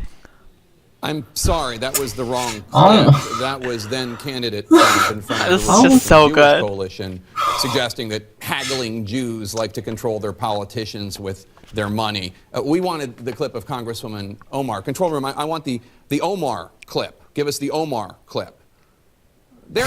Wait, no, that's Stop. That's a deleted Donald Trump retweet from Oh my 2016. As conservative Eric Erickson tweeted at the time, quote, "A Star of David, a pile of cash, and suggestions of corruption. Donald Trump Look at this again plays for the deep-seated white hate." supremacists," unquote. Control room, I'm not looking for stuff about Trump. I'm looking for the Congresswoman Omar clip. Do you have it? Okay, I'm being told we have it. Thank you. Run it, please. Excuse me. Excuse me. They didn't put themselves down as you, and you had some very bad people in that group, but you also had people that were very fine people on both sides. No, control room. That was President Trump saying that very fine people were marching alongside neo-Nazis and skinheads. That's always and a classic. supremacists, people who had chanted Jews will not. Yes, those people, the anti-Semites in Charlottesville. And my sincerest apologies. Can we please forget about President Trump for a second? Can we show the Omar tweet? Please, the Omar tweet. Can you show it, please? Oh, this isn't it either. This is unbelievable. This is a tweet by House Republican leader Kevin McCarthy right before the midterms saying, quote, "We cannot allow Soros, Steyer, and Bloomberg to buy," in all caps, "this election." Of course, that's an allegation by the House Republican leader that three wealthy liberals, all of whom happen to be of Jewish descent, were trying to buy the election. Guys, I'm not talking about that either. Okay, I'm sorry. We're going to take a quick break. We seem to have some issues here sorting out which anti-Semitic tropes are. So who is that are guy who not. made that We'll tweet? be right back as we sort this out. Oh, Kevin McCarthy was one of the big people that are involved in the smear campaign against Ilhan. So it's it's just proving the hypocrisy. And again, I don't like Jake Tapper, but this is such a good segment, and I just wanted to play it because it speaks for itself. All these fucking neocons, all these neolibs, get the fuck out. Yeah, I mean it's just like this thing made me like very frustrated, like seeing like them just like misrepresent and like being like very hypocritical. And yeah, I don't know, it's just absurd. It's a little absurd, yeah. I don't really have anything else to say on the subject matter of this, but I do have something else to say on the subject matter of corporate stooges and how much I hate Democrats. So if you like that, then check this out. So Barbara Lee, who some of you may know, she's often hailed as one of the more progressive people in Congress, and she has a really good voting record, and I tend to like her, and I still like her even though this endorsement, but I'm not really taking her seriously because she endorsed Kamala Harris, and we did a segment on Kamala Harris a while ago. And is there like a fan in your room? No. Okay. So we did a segment on Kamala Harris a while ago, on the first episode. So go back and check that out, where she says some very troubling things. And there's some more troubling things that she said since then. And we'll be talking about how bad Kamala Harris is in the future. Don't get me wrong. Like, I hate Kamala Harris, so like I'm not gonna just skim over that part. But Right. She has a very troubling track record, right? yes, and basically Barbara Lee endorsing her. A lot of the corporate Democrats are like, oh, well, maybe this means Barbara Lee is going to be, because she's, going to be the co-chair and everything, so maybe she's going to make Kamala Harris more progressive, keep her in check, that kind of stuff. And if that's the case, good. Make her a better candidate, but I'm still not voting for her. And so this is just a silly move, and people are assuming it's because Barbara Lee and Kamala Harris are just in similar areas, both from California, same locations, and it's just like, it's they think it makes sense, and it's just like, and then all of the fucking Kamala drones, the fucking awful creatures on Twitter, are calling anyone that criticizes this like racist, and like I had to deal with like a bunch of people calling me racist like for days because I was like, Barbara Lee, what the fuck are you doing? She's a corporate stooge. Come on. And it's just like, yeah, I guess I'm racist now because I disagree with one black person. That makes So me in terms of like racist. backing somebody, how early is this? It's early. This is, before all the people have even announced. Before the main candidate Sanders has even announced, before the debates, to endorse someone. I don't know. I think I don't know. It's sad. It's sad. And I can't respect Barbara Lee that much when it comes to anything presidential going forward. I mean, she still has a good voting record. She still, I'm sure, is a good person. But this is just playing politics, pure and simple. And sorry, I don't buy it. I don't think so. Maybe she can change her for the better. Maybe she will recognize her mistakes. Even if that's the case, she's still a capitalist, so fuck off. Maybe she becomes woke. Like, the only capitalist I'm even going to think about considering at this point is Elizabeth Warren. And that's because she's a quote-unquote capitalist. I am not going to support someone like Kamala Harris. Kamala Harris can go fuck herself. She fucking backpedaled on Medicare for All within 24 hours of coming out and yeah, that endorsing was it. ridiculous. It's like she is not a progressive. She's a cringe lord. And if Kamala Harris starts going out there and saying Medicare for All again and saying like, yeah, I backpedaled earlier because maybe I just didn't think about it and I wanted to do more research and Barbara's helped me. If that happens in the future, good. It'll help the zeitgeist. I'm still not voting for you, though. You're stubborn. Yeah. I don't vote for corporate stooges. Well, for the most part. You want to get into the next one? This is a fan favorite. This is my favorite one of the day for the politics section. This is really good. So essentially, tell me about Pizzagate here. A little bit here, so he attempts to burn down a restaurant. Why would he do this? So, I'm not the most experienced in right-wing conspiracy theories because, I'm not right-wing, and I have an IQ that's above 40, so I am a little bit too intelligent for this stuff. But from my understanding, Pizzagate revolves around big Democratic people like Hillary and Bill Clinton and people like John Podesta having like a secret child pedophile sex ring, and they use like Comet Ping Pong and DC as like a regular meeting point or something, and like they're involved in this. So it's been the victim of right-wing conspiracy theory, like extremist violence. Reminder: 100% of extremist violence in 2018 was right-wing. Just a reminder. So this is just another person being fucking consumed by right-wing propaganda, not being able to have any critical thinking skills whatsoever, and just being like 100% delusional. So one of the most interesting things about this that I wanted to point out before we get into all these facts is that look at this jacket here.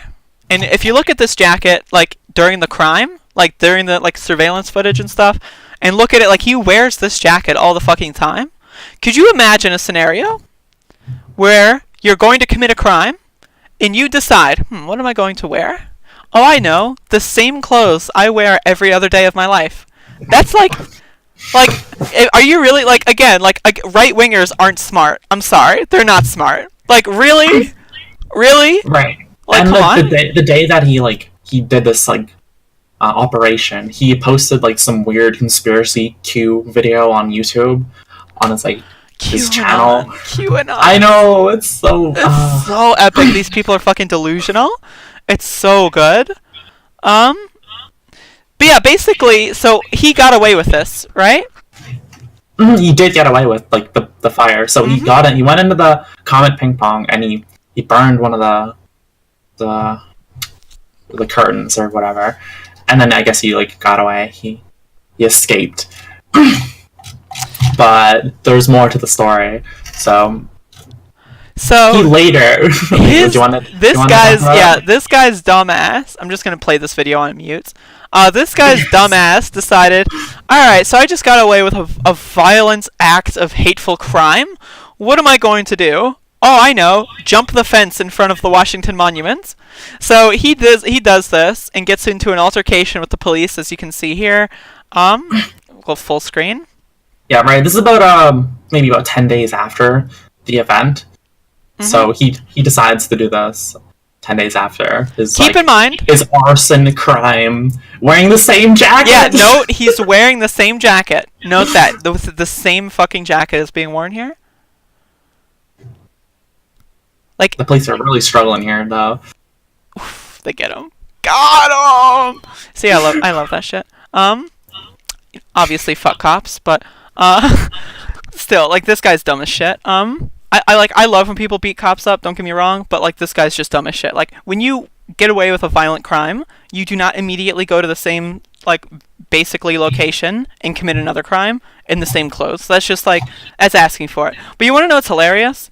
He got away with it again. They let him off. They're like, all right, this guy was obviously just a little interesting, so they let him off. What did he do? What did he do? The next day. The next day, he does the same fucking thing. He, like, jumps over the fucking fences and does the same fucking thing. And then the people are like, oh my fucking god, this guy. So then when he's in custody, they go like, wait a second. That jacket's a little interesting. And they realize it's the same fucker. And it's just like, I can't. Yeah, a week later, the Fire and DC Police Arson Task Force, they got him. So that's unfortunate. I mean, you get away with a crime, and you get away with another crime, and then like you just run out of luck. Yeah, I mean, at that point, you know, again, like right wingers are not smart. They are not intelligent creatures. So if you're right wing and you consider yourself intelligent, I got news for you, buddy. You're gonna have to do some more research because you are not informed. But yeah, this guy's. Do you have anything else to say? This guy's a nutter. Apparently, on the police bulletin board, it says he was wearing the blue-white varsity-style jacket and blue jeans, and then he continued to wear that exact outfit multiple times, doing the same, like, multiple crimes. So, kind of scary though, because like maybe if somebody was like more competent, like even like a slight amount, they would just like easily get away with something like this. Because It's, this like, just goes to it's show how scary. incompetent and cringe our law enforcement are, and how they don't really care about right wing violence. They don't really care. They don't really care, you know? Right wing violence. This guy's an actor, bodybuilder, and model. Damn. I mean, I'll be honest. Model citizen. He's, you know, an interesting looker. I'll say that much. But before we get on too much there, we got the next scoop. This is the Trump one. This is just wow. This is Okay, wow. I just wanna note this headline, because I think it's kind of comical. Trump in good health despite weight in obese range. Now, obviously, there's nothing wrong with being obese. However, there's something wrong with being obese and constantly lying about it, and constantly saying how great your diet is, and how constantly saying like you're the healthiest man in the world, and like, you know what I mean? Like, there's something wrong with that, in my opinion. So I mean, like, if he's an obese president, I don't care. You know, I have an eating disorder. I understand obesity. I've been pretty obese before in my life. It's okay. I'm But it always in support of people like doing the best they can. So like if Trump actively made an effort, then I'd be like, oh yeah. Like on that regard, of course. Like everything else is like, you know, but like I don't know. I always support people who are like trying to better themselves, and I guess I don't know, you know what I mean.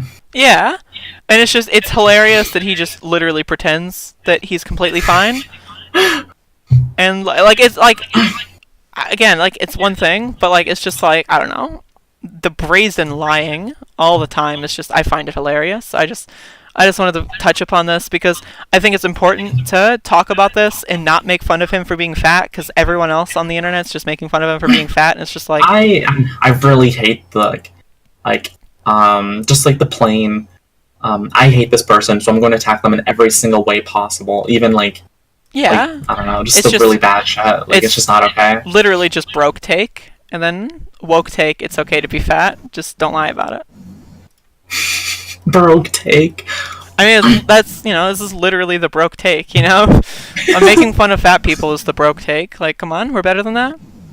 Yeah. But what I will make fun of him for is his height, because this is a good fucking photograph. This is a good tweet by James Gunn here. 2 6'3" men standing next to each other, and it's just like, this shit's so good. Like, the fact that this guy is just lying after lie after lie about fucking everything, including things that are just so patently false, and it's just like, it's hilarious. This shit's just so funny. And not like, it's hilarious how like he just lies about everything. He just fucking lies about everything. Fucking the article we have here is a fucking New York Times one, and New York Times does not work. Hold on. No, New York Times says you've used all your free articles this month, so please give us money. So let me get another source here. All right. I'll pass it to you. Don't worry. Damn you. You've used all your free articles up. How do you feel? You are an active NYT viewer and contributor. Apparently. So here. All right, let's do this. Essentially, You put the source. for those of you that don't know, Amazon was planning on doing some very cringe deal. We're going to make a deal with the fucking disgusting corporatist right-winger Andrew Cuomo, who's the governor of New York. Basically, Yeah, I've seen some like really weirdo shit he was saying like in that other article. Just like totally like oblivious, I feel. Do you have any scoops here? yeah, I mean, like, it's just like, like they were going to give him tax credits, and then especially when this thing came out where, like, Amazon came out, they paid $0 in taxes, So, like, this would basically be giving them taxpayer money, and it's just like, no. And basically people in New York City just, they weren't having this shit. They weren't having this shit. They protested, they called people, they fucking did some good work, and they basically just bullied Amazon out of there, because Amazon still could have gone there, but like Amazon chose not to because they were bullied by the people. So think about this, like, the people are so powerful when we actually work together, and it's not even all of us, it's just some organizers, we're so powerful that we can bully the most powerful corporation out of our city. Well, I don't live in New York City. Unfortunately, they're doing another HQ by the DC Metro, and I live in DC, so I'm fucked over here. Yeah, Andrew, I went and looked, and he says 80% support like this thing, and then the politicians are like working with the lowest common like the local politics, and like how it's just like not like a popular thing, even though it like definitely is, and it's just like super weird. Yeah, and then all the right-wingers are going like, oh, New York City's being deprived of jobs! High-paying jobs! Where are me jobs? And it's like, yeah, but those jobs are going to drive up rent prices, they're going to further gentrify the entire city, they're going to kick out anyone who's even has any sort of monetary struggle whatsoever is just going to be completely eaten alive. And if you support that, then go fuck yourself, bitch. Burn in hell. And also, lol at all those business people that were buying property. You know, like, Oh my god. they're gonna buy. This is gonna be prime real estate in 10 years from now after Amazon's up in here, and now they're maybe Really they're got that. gonna try and call, see if they can get that maybe get that transaction reversed. I don't know, but they're gonna definitely they're gonna need some help there because I think they made a miscalculation, so to speak. I love just people making huge miscalculations, like on like really bad calls. They think they're like geniuses and they just get screwed. Although maybe it's not that funny, but Yeah, it's really funny seeing all the corporatists go like, oh, this is the worst! Those poor people don't know what they're doing! Oh, what? But the corporation, they're gonna give us jobs! Oh, those poor people acting in their own best interest! Oh, you know, it's just like, fuck off, go fuck yourself, burn in hell, it's jump off a cliff. devastating. Agents react to Amazon abandoning New York. Literally, just go fuck yourself. Like, jump in a fire, do something, end your life because you just need to go away. It's a devastating time for not just Long Island City, not just Queens, but all of New York. These people are ridiculous. These people are ridiculous. Like, honestly, like, please just Google. Use We Google. drove out the largest company in the world because of socialism. Just listen to people when they speak, you know? Like, fucking socialism is going to help us. But you know what the problem is? These people know that socialism isn't going to help them. Because socialism involves, they lose money and we all get money. Reminder, this is a society. And reminder, we are all humans. So, reminder that Jeff Bezos is not inherently a superior creature or life form. That's a little interesting if you believe that. And if you don't believe that and still carry water for him, then you're just uneducated. And you should do some education because, you know, it's pretty cool. I love education. I too. I love being educated, I too. which I am not. I too. Speaking of education, so I was doing some education. I was doing some research on some Japanese stuff, just social culture and all that kind of stuff. And I came across this interesting article that I want to talk about. And why some Japanese pensioners want to go to jail. So essentially, it's when you retire and, you know, you have a pension, but rents are so high and they keep going up and your pension can't keep up with it, so you just can't keep paying your bills. That's what this is about. So there's a story about someone, okay, so here's a quote. I went to a park and just threatened to them. I wasn't intending on doing any harm. I just showed the knife and hoped that they would call the police. Someone did, and then they just got a year in jail. And a year in jail just means free room and board. You know? And on top of that, their pension continues to get paid out while they don't have to pay any rent or pay to eat or pay to drink. So essentially, they bank in that like year of pay, essentially. And as you can see, there's a little chart and graph here that shows that like the people that are committing these offenses are like the people over the retirement age committing this stuff is drastically increasing over the past 2 decades. Crime under 20 dropped 30%. That's insane. Yeah. Like, Within 26 years. But still, like, that's just massive. I mean, this kind of stuff is just like Japan is you see a lot of people on the internet love Japan because like they're weeaboos and anime gamers and stuff, especially when you're in the gaming community like we are.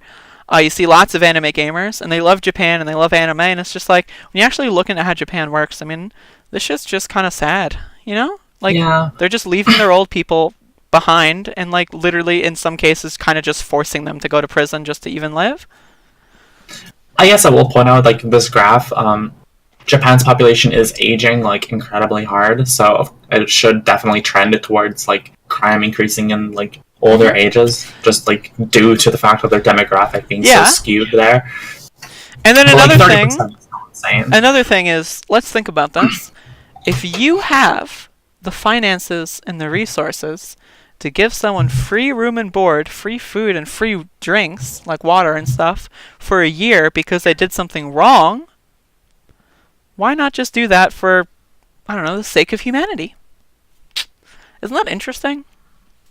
It is interesting. Interesting. It's almost like helping people is a good thing, and making people happy is a good thing, and Japan should do that. This is such a sad header image. Can we talk about this? This is such a sad header image.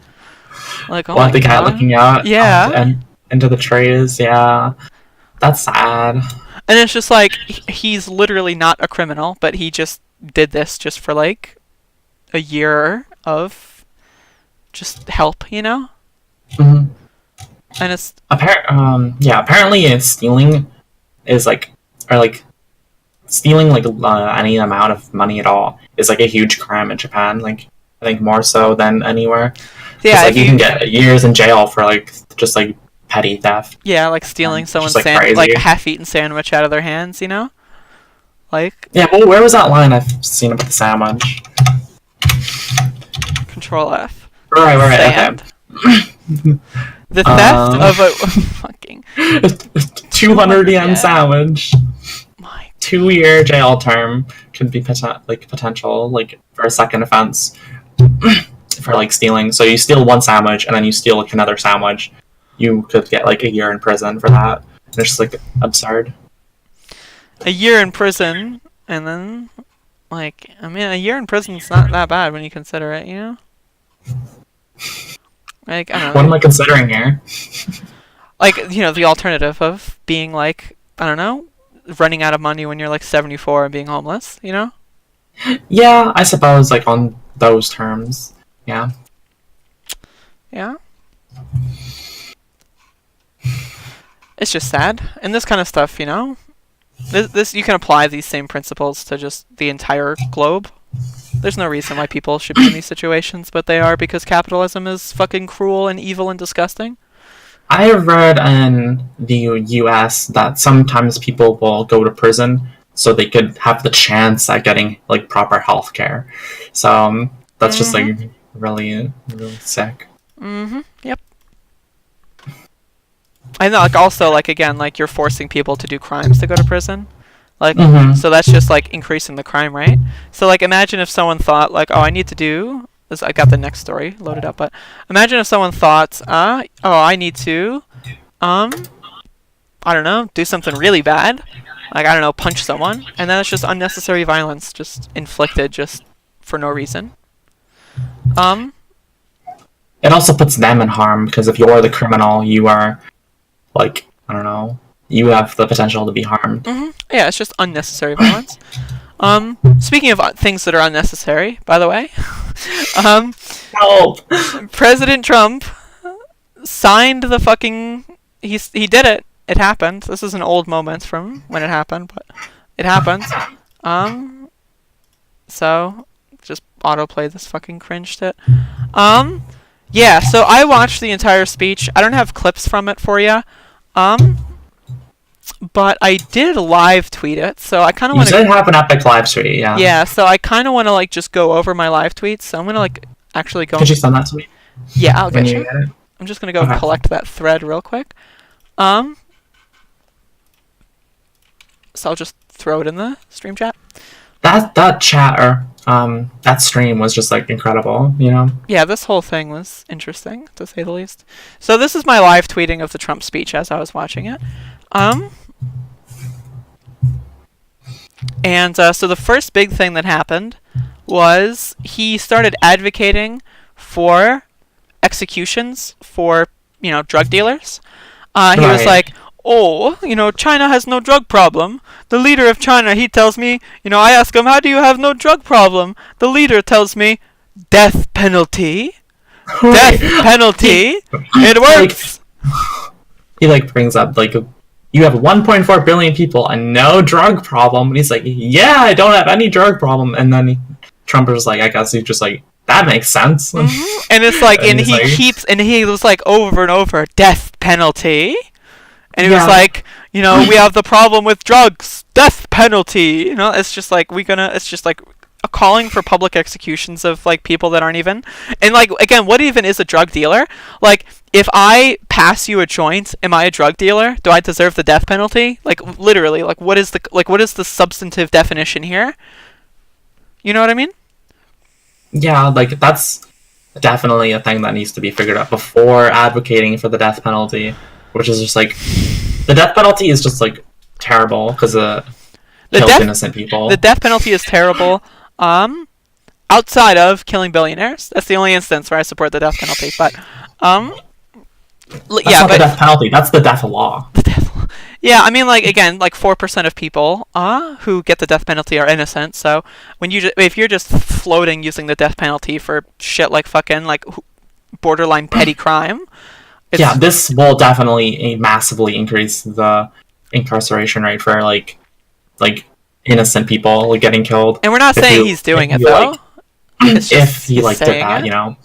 So like just saying it itself is just like bringing that kind of. And it's like that that guy from Duterte, who advocates for literally like if you kill people, like if you kill a drug addict, like you just won't go to jail. It'll be considered like a public service, like community service. That's bad. Yeah, like Duterte. I think it's the Philippines. I don't know. Philippines, yes. Yeah, Duterte.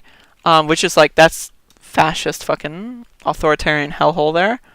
But like that, like we're getting close to that point because and Trump has already said that he likes these people. He loves all these authoritarian leaders. Right. He's talking about Kim Jong Un, right? And he's friends with him. He loves him. And it's I'm not sure he loves him, but he certainly said he was friends with him. And here's the thing. Respect, I think. Here's the thing why it's scary. Because now that we're getting into the national emergency thing, when I first heard that he was running the national emergency, I was only thinking of the like precedent. I wasn't necessarily, because I still think that this is going to be held up in the courts for at least the rest of Trump's presidency. And so one thing that's interesting is if he can expedite this through to the Supreme Court, which he said later, that well, we get things in the Ninth Circuit, and they say no, and then we go to the Supreme Court, and they say yes, because he stacked the fucking court with rapists. So, it's just like thinking about that. So if they expedite it, if they get that shit to pass through the SCOTUS, and who knows, that it's not 100%. There are people that might understand the kind of dangerous constitutional crisis that this would be a precedent of. They might vote against it, who knows, but it's just like the fact that it's a non-0% chance that this goes through. And then if Trump is still president and puts forth a national emergency for something that literally is not an emergency in any capacity, reminder, immigration in the southern border is like a net loss, so like there is no emergency here. Who knows? Because if he's advocating for the death penalty in this same speech, who knows if he's just gonna throw that into like a fucking executive order? You know what I mean? Mm-hmm. Because like if the Supreme Court is like that's like it's like that rigid, like there is like no opposition, there's no discussion, there's no democracy in this way, Yeah, and then I want to get into more of this. Like, he was talking about how great the economy is, which is, again, a lie. The economy is okay for rich people. He loves the economy. Yeah, for rich people, it's doing pretty well because they're stealing all of our fucking money because, percentages. But for 99% of Americans, bad news for you, bud. Economy's not doing so well. So I thought that was really funny, and you know how like Trump does this the economy, yeah, and it's like everything's great and saved everybody, and then the world is awesome. This one was fucking funny. He was saying that if we have the wall up, he can have his Secret Service take more vacations and have less people protect him because our country is just going to be that much safer. You know what I mean? I don't understand. He claims the wall is perfect, infallible. There's just there's zero evidence suggesting that a wall can there's no supporting evidence that a wall doesn't do anything, and there's no supporting evidence that a wall does anything. So there's no incentive to put a wall. So but here's my take though. If this wall goes up and you want to have less Secret Service protecting you, by all means. Just saying, by all means, feel free. But yeah, so this is also really funny. He said in the first 2 years he was a bad president because he was new to the job, which is like, and then he was like, oh, some of these senators, they say they've been in Congress for 30 years, and I say, this is my first. I just got elected. I'm new. And it's like, hello? And now he's bragging about, banning people from the country. He was saying that it's an invasion and that we're actively being invaded. And then he was talking about the budget and how to use the emergency. And he said this quote here: "I don't know what to do with it. We have so much money." Which It's is like so disgusting how he's like, okay, this budget towards the military is massive. So like taking some of this money is like, it's worth nothing, right? We can just take a little bit from it and make a wall, but just like build a racist fucking monument. That line of thinking is just so bad because like the amount of actual money that would be going towards the wall is just like absurd amount of money that could like help lots of people in the country itself without the fucking wall. Mm-hmm. And then this is really good. He was talking about his new Attorney General, Bill Barr, and this is just the most interesting comment. Like, he was going off script at this point hard. It was like, he was like, oh, I just want to point out, he's got such an easy job, the easiest job in government. And it's like, what? And then like the camera showed Bill, and he was like kind of confused and like nervous, and it was like, why are people paying attention to me? What the fuck is this guy talking about? And it's like, imagine like saying someone in your cabinet has the easiest job in government. It's like, easiest job. And then he was talking about how Rush Limbaugh was like fantastic, and he was like, Rush Limbaugh can do a 3-hour radio show without taking any calls. And it's like, I mean, I don't want to toot my own horn here, but like, so can I. So does Trump think I'm incredible? Does Trump think I'm like one of the greatest people on planet Earth? Maybe. I don't know. And then Trump did this weird thing about Ann Coulter, where he just like wouldn't stop talking about Ann Coulter.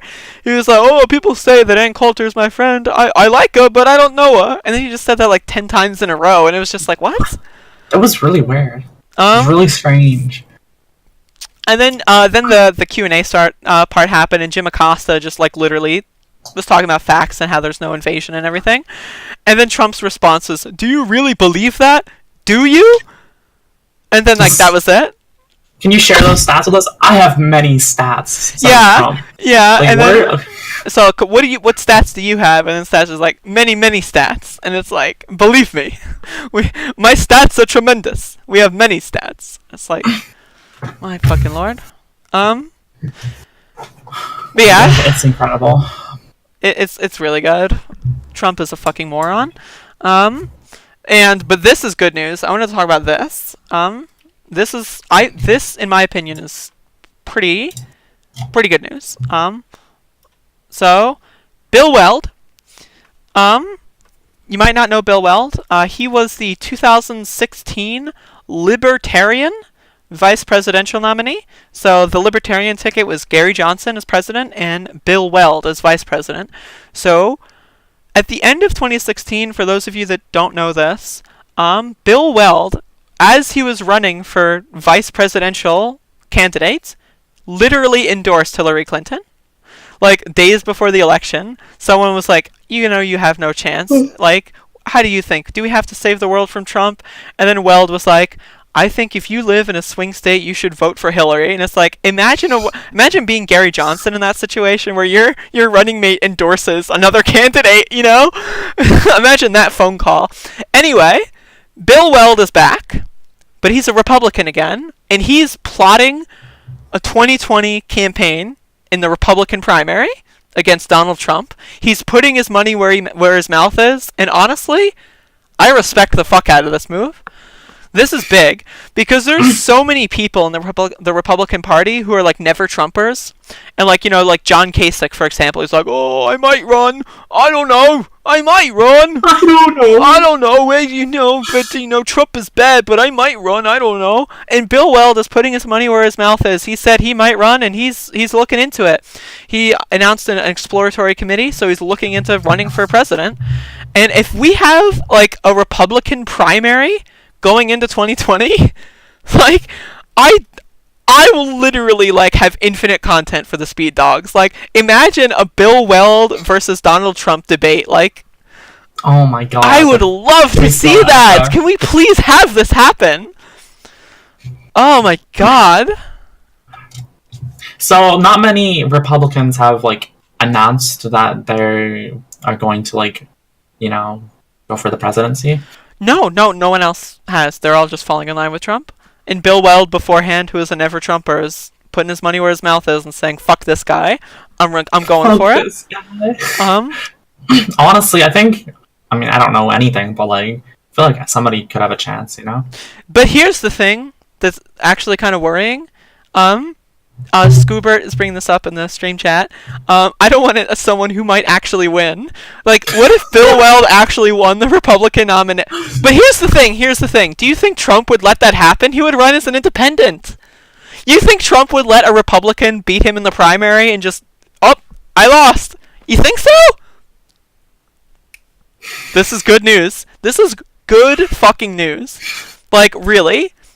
Like, if it's Bill Weld as the Republican, Howard Schultz as an independent, Donald Trump, who's the incumbent, as an independent, and, like, Bernie Sanders as the Democratic nominee, we're coasting, baby! That's coasting! That is a free election. That is literally free. That would like split the base, right? That At would least a split the little right, bit. like, that would split the Yeah. right pretty bad. So, this is either way, this is gonna be really funny. Oh God, 2020 is gonna be so good. I'm glad we started this podcast now. Got time to rev up. Yeah. Revving We're up. revving up. We're revving up. So we got a few more things I want to talk about here. You can probably save the last one for later, you think? Okay. Yeah? Yeah, sure. So this is one last thing I wanted to talk about was I just wanted to do like a dig on Tim Pool. Cuz Tim Pool's a dumb motherfucker. So I just want to so Timcast, if you don't know who Tim Pool is, he's a dumb motherfucker. He pretends to be a leftist journalist. He's like, I'm a journalist and I've got left-leaning views and, I'm just reporting facts and all of the facts that I'm reporting just happen to, fall in line with the alt-right ideologies. And it's like, interesting. Does he actually say left-leaning? Yes, Like, he identifies as a No, leftist. no, no, Yes, no. yes, he identifies as a No. leftist. Yep. He doesn't like AOC, and he doesn't like Bernie, and he identifies as a leftist. So I just want to point this tweet out. He says, conservatives believe that calling a trans woman a woman is misgendering. First of all, do conservatives really believe that? Or last time I checked, they just don't believe in the concept of misgendering. Like, I get his point here, but progressives believe calling a trans woman a man is misgendering.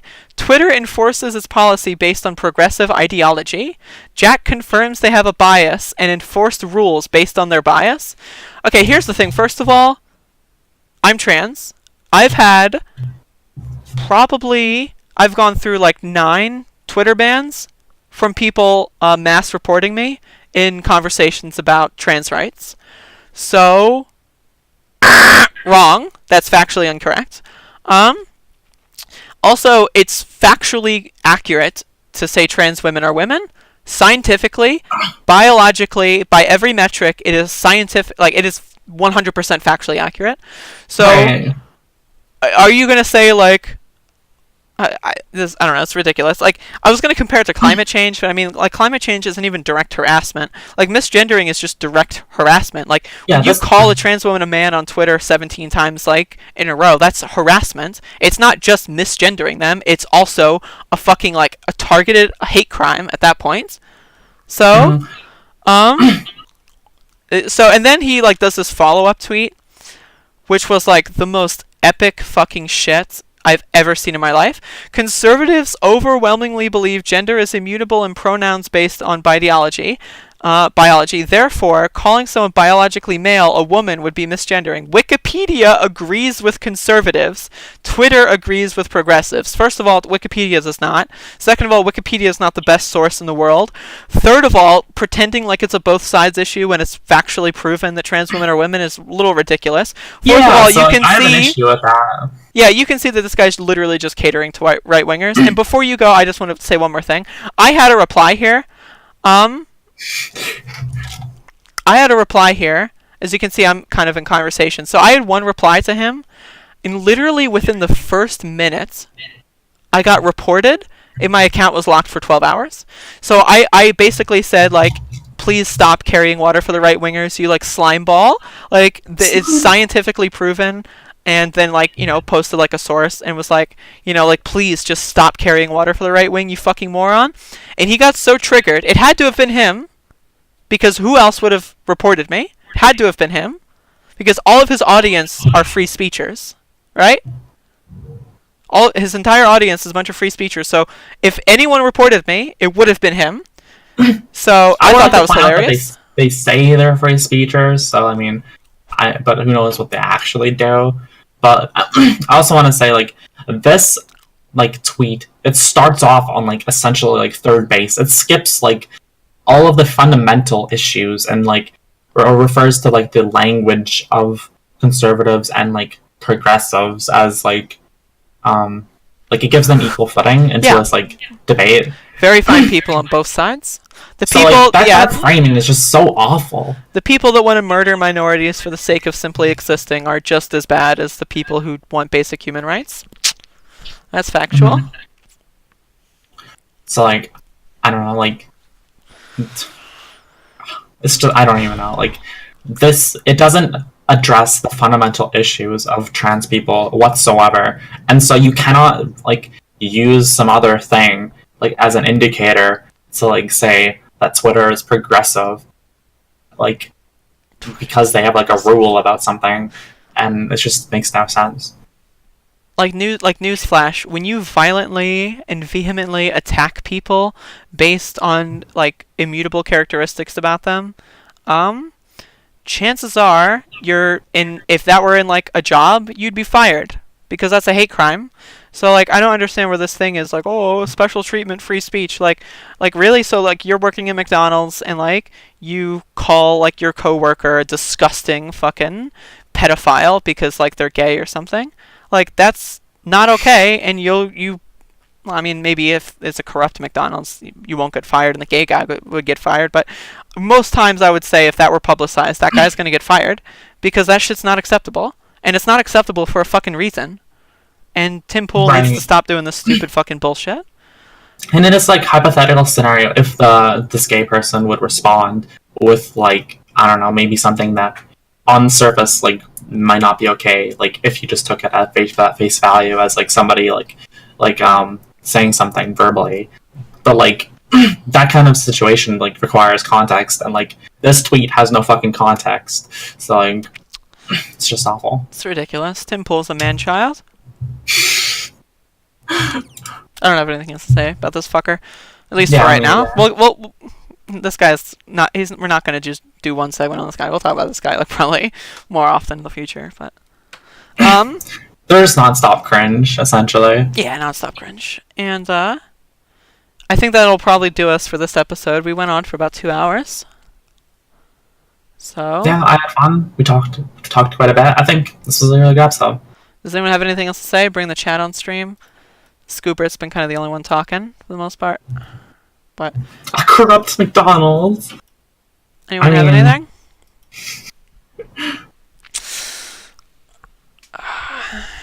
Yeah, though, like, I do want to get a soundboard. It's just production value is slowly getting better with every episode.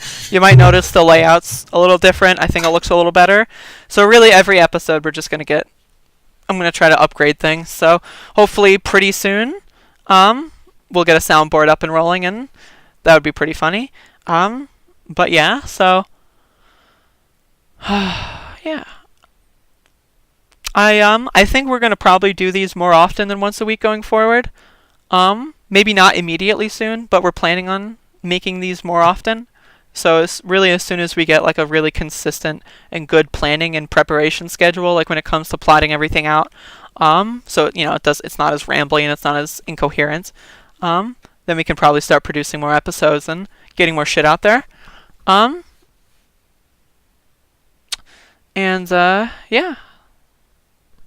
I have to pee again. Again? Yeah, I have to pee again. Here, you do a closing statement, and I'll watch it in the VOD when I upload the video. Okay. a closing statement. Thanks everyone for watching. Apparently Andrea just isn't prepared. Just has to go to the washroom all the time. Not sure what this is. Leaves me out to dry. Zach, are you talking about the Catherine thing? Because I'm interested in that. She's a pee fiend, I know. Can't even hold it in.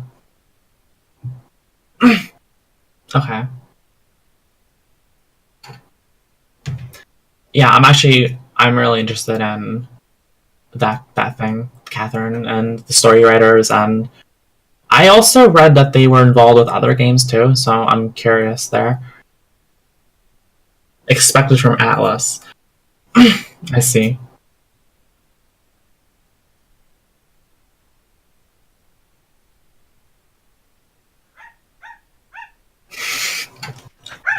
Oh god, help. Hello. Alright, show's over, bitches.